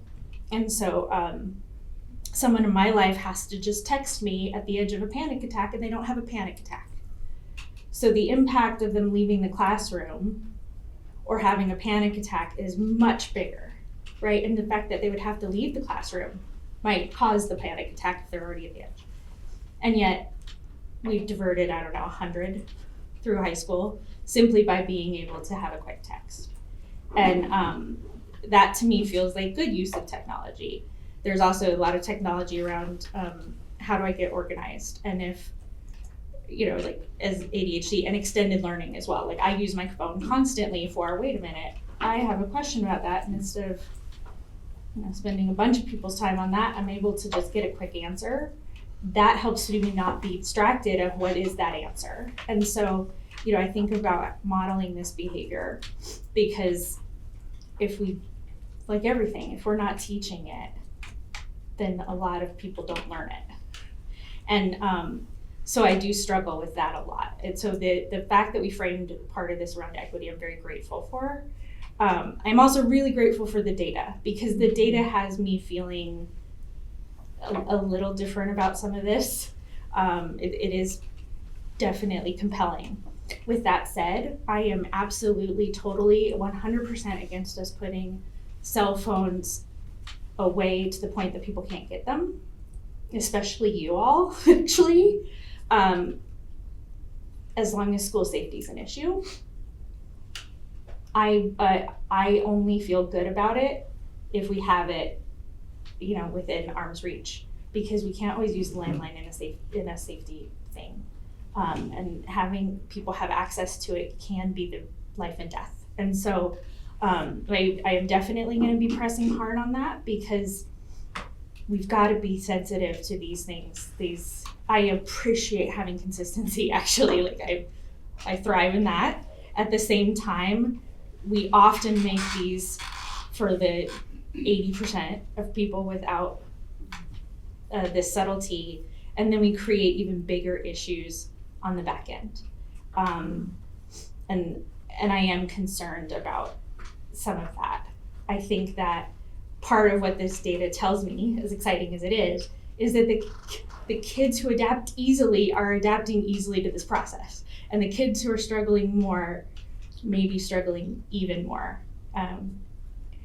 And with that said, because some of this stuff has been a little bit more robust in the way that it's been handled over time, the examples that I have of somebody being taught how to use it and then understanding this is an environment where I don't want to use it, this is an environment where I do, that's exactly what I want every student to have. Because then that's how we get away from the NOMO and the bullying and all the other things that may only be taught in school. It'd be really cool if it got taught everywhere, but it doesn't always. And I know families who are reliant on getting a hold of their kid just as much as the kid is reliant on getting a hold of their family. And so I hope that we can take all of this to do something more discreet and smart. And as we move forward, like, I'm very excited that we've had some good results, and now I'm hoping that we can also think about every single exception and go, how can I make that something that we do really well all the time and not have to deal with have a kid tell me that it was a problem. Because I know kids who won't tell you it's a problem, they just will stop going to school. And that's definitely not a thing we want, right? So I appreciate you all very much for this. Okay, I think you have one more section, am I right? Oh yeah, pass those cupcakes around. Yeah. Yeah. Who has the last part? I do. Okay. So when we think about some of these questions, you've already alluded to quite a few of these. If we would go down this path, these are the questions that we have to consider. When can students have access? When is the phone not permitted? Where and how are phones stored? What happens in an emergency or dangerous situation? How do parents communicate? How and when do schools and districts communicate with parents during those emergencies? How do policies protect the rights of students, including students with disabilities, adhering to their individual education plan? And what are some considerations specifically for multilingual learners? You know, when you really think about some of the apps that are available to engage in a way that would allow me to engage that I might not know English as my first language. And then when we think about what are the appropriate consequences for when a student doesn't follow, what do policies vary with ages of students?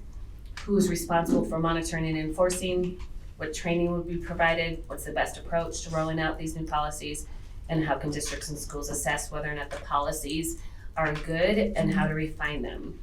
When you look at some of the research that I gave you earlier, some districts have gone through and had a policy and then have decided to rescind their policy afterwards, including some states, based upon some different information. So I will end with one more time. This is a fun and very complex issue. So, and I just welcome the opportunity for all of us to talk about it. Well, I appreciate you guys taking time to put all that together for us, because when we were having our retreat, it was quite obvious that we just knew there was something at each school, but we had no idea what it was and how it was going and where it was going, how it was handled, if there was an issue. So this has helped us a lot, gives us a little bit more information about. Are there other questions you guys have? I think it's my turn, right? So I don't know that it's really a question. I think it'll be interesting to see what comes from the state. And I mean, I certainly think it's worthwhile to wait until we know what they say before we do something. And whether, whatever. So I think we can wait and see that. I think if we do, one of the things, one of the documents we had the link to, maybe it was the planning, I don't remember, one of those talked about in crafting a policy, it would be important to have input from like all the different Mm-hmm. stakeholders.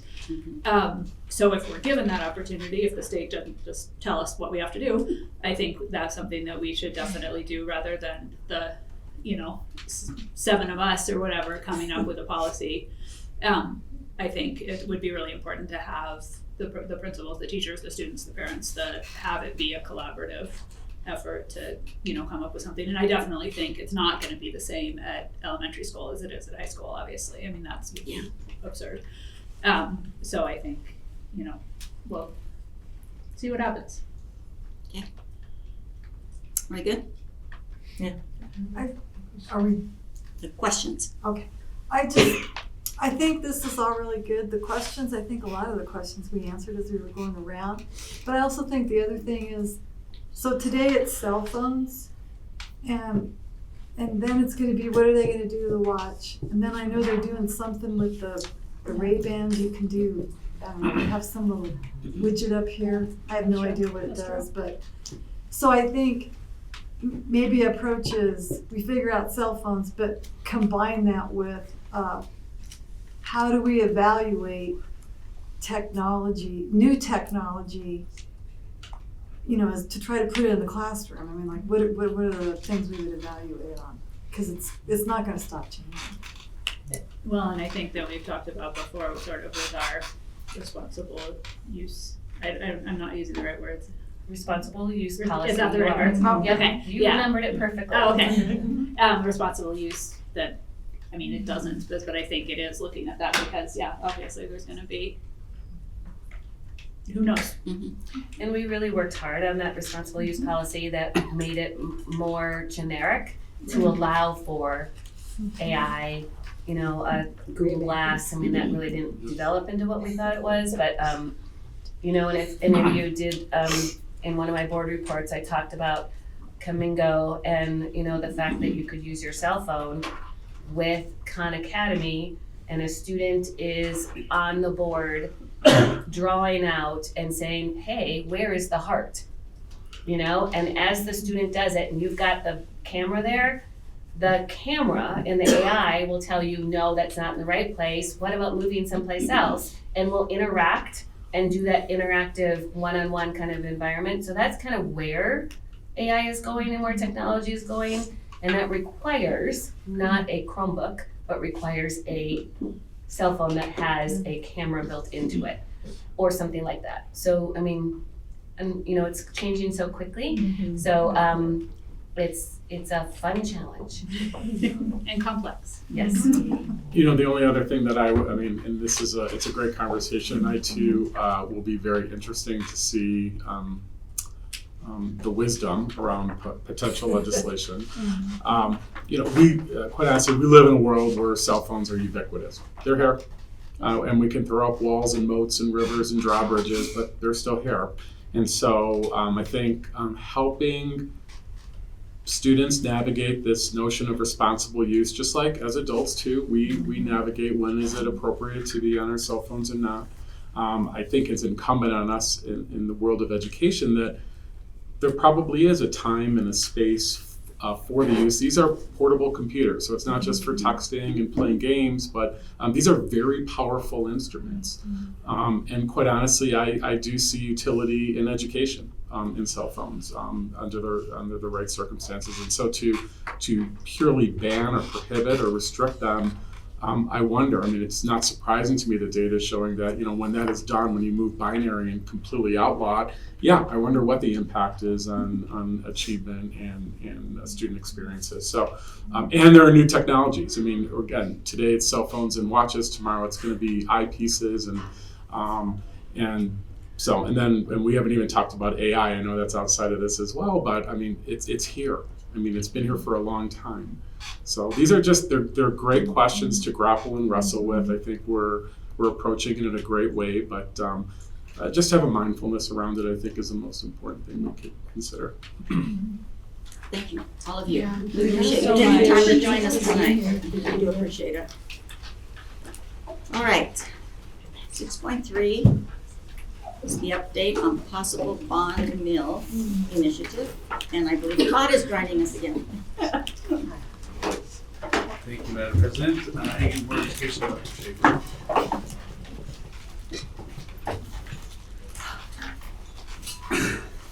So what we want to do tonight is there's been a lot of discussion, I think, since November about possible bonded mill. So between the different study sessions in December, even in the last 2 months, we've talked about, options as far as no tax, special levy, timing, when do we go, what are our next steps? So in the last month, we've done some reflection and really came up with, I think, a plan that helped get us to a point of making a determination on what those steps are. So on the next slide, we've outreached to other districts. We've talked to consultants, that do this work day in, day out, and really listen and say, okay, what are some ideas? What are some things we're not thinking about? And this is really a step to get into a place to make a decision. What we really reflected on is we need some data and some points to say, okay, this is why we're making this decision to do this next step.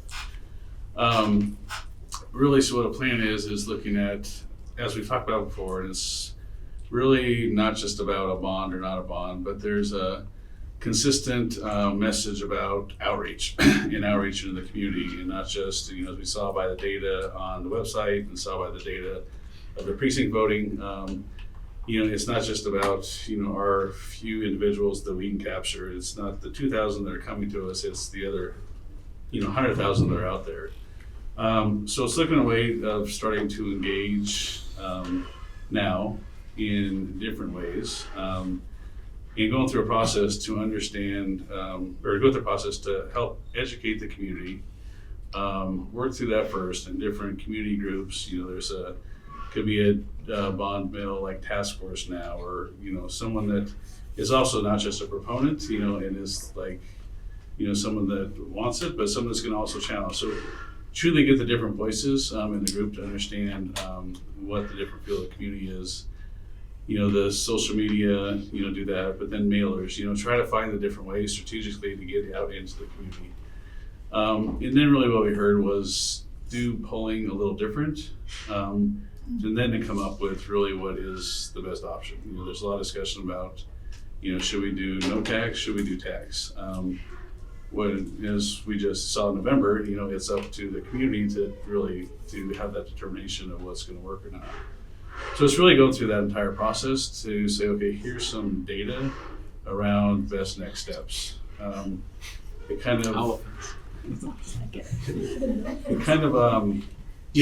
were at a point to where we were all talking about it and we were talking about a lot, but then what do we actually do to make that next step? So that was the update to the board. So we are looking at engaging, some sort of different bond mill consultant that do this for districts like for a living. That, when you look at other districts in success, what does communication should look like? And then help and guide us in that process to get to a point to say, okay, here is some data, as I mentioned, we can use that, then say, out of these options, here's what's favorable. You talk to one individual that has watched our community quite a bit, and they said, well, I don't recommend this. So it's getting outside views and bringing those views in to help us all make the best decision for the district. So this was really a brief update on kind of where we're at. Just to extend on that, so I think what, and Todd and I have been in the same conversations, we need to do more listening and learning and educating and really slowing it down. So instead of like landing on should we or shouldn't we, or how much or when, or at least the individuals that we've been engaging with, you take the time to listen to those that are strongly supportive as well as those that are not.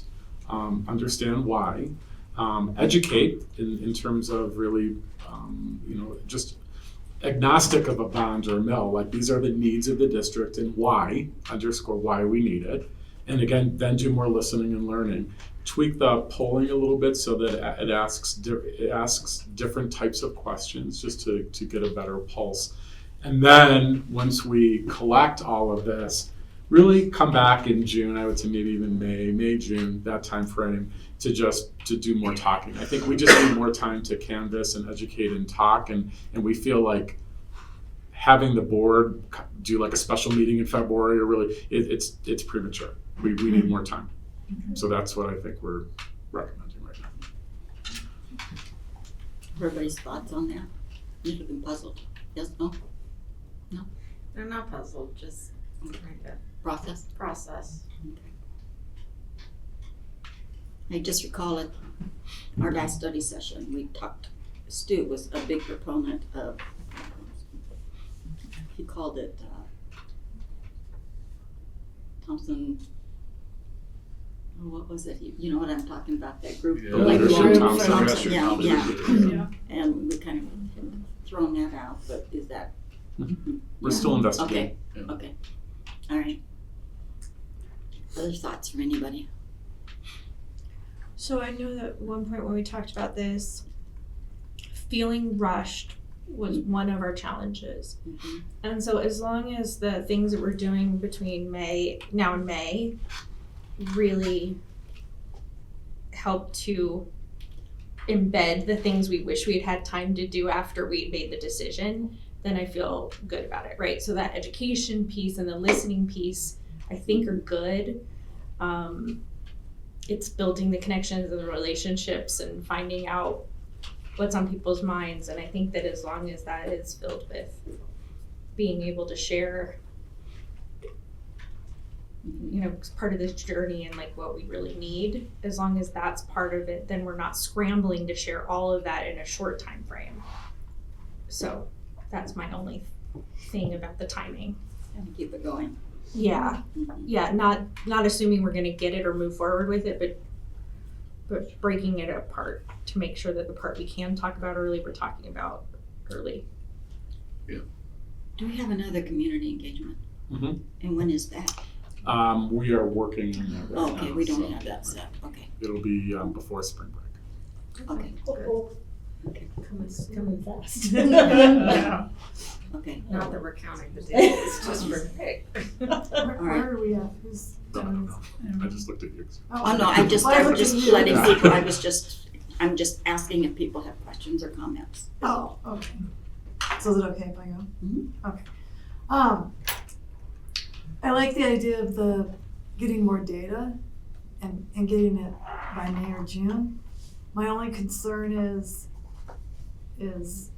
all of the things that you guys have all heard me say before, and I know Robert, you've only been here 2 days now. But as I said in the article, I have complete faith you're gonna have it all fixed in 2 weeks. But there's still that piece of whether we do or don't, and regardless of this polling and all this other stuff, that we still need to now, today, begin that plan of what does it look like to restore, get that trust and transparency that will carry us, not through just November if we decide, but just all the time. And I think that's the big piece that we're really, it's so critical right now. The polling and all that other stuff, yes, it's very important, but that's the piece that we have to learn how to tell our story in the language that people can hear. I mean, what I see and speak is different from, what Joe the plumber in some subdivision might see and speak, and we need to figure out how to talk to him. Yeah, and that's what Mark referenced to, it's not just about the bottom middle. There's a bigger piece of the communication that we have to step into, and that's what this is all about. Regardless of, polling, those are pieces that kind of aid in the discussion of the bottom middle. The bigger goal behind this is telling the district story, it's showing the transparency piece, all those pieces, aid into a successful measure.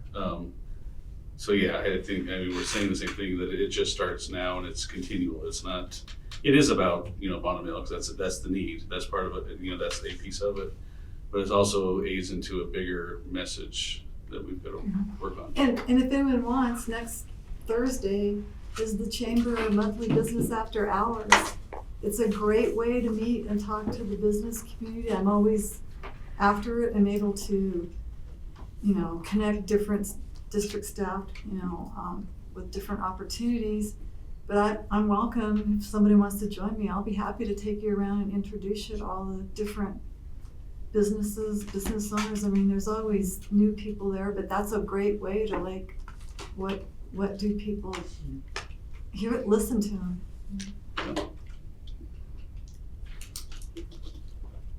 Anybody else? Thank you, Doug. I don't have a question. I think a lot of this, sort of as you guys have been talking about, I think the work that you are talking about doing as far as the communications and the community meetings and the stuff like that, I don't think it's not wasted, even if we decide, no, this isn't the time for the fun and mill, because it is building that and the communication, the transparency, the trust and the stuff like that. So I think it's stuff that needs to happen regardless. Yeah. Okay, thank you, Doug. All right, we're at the end of our agenda, so I am going to close this meeting. Meeting is over. Thank you.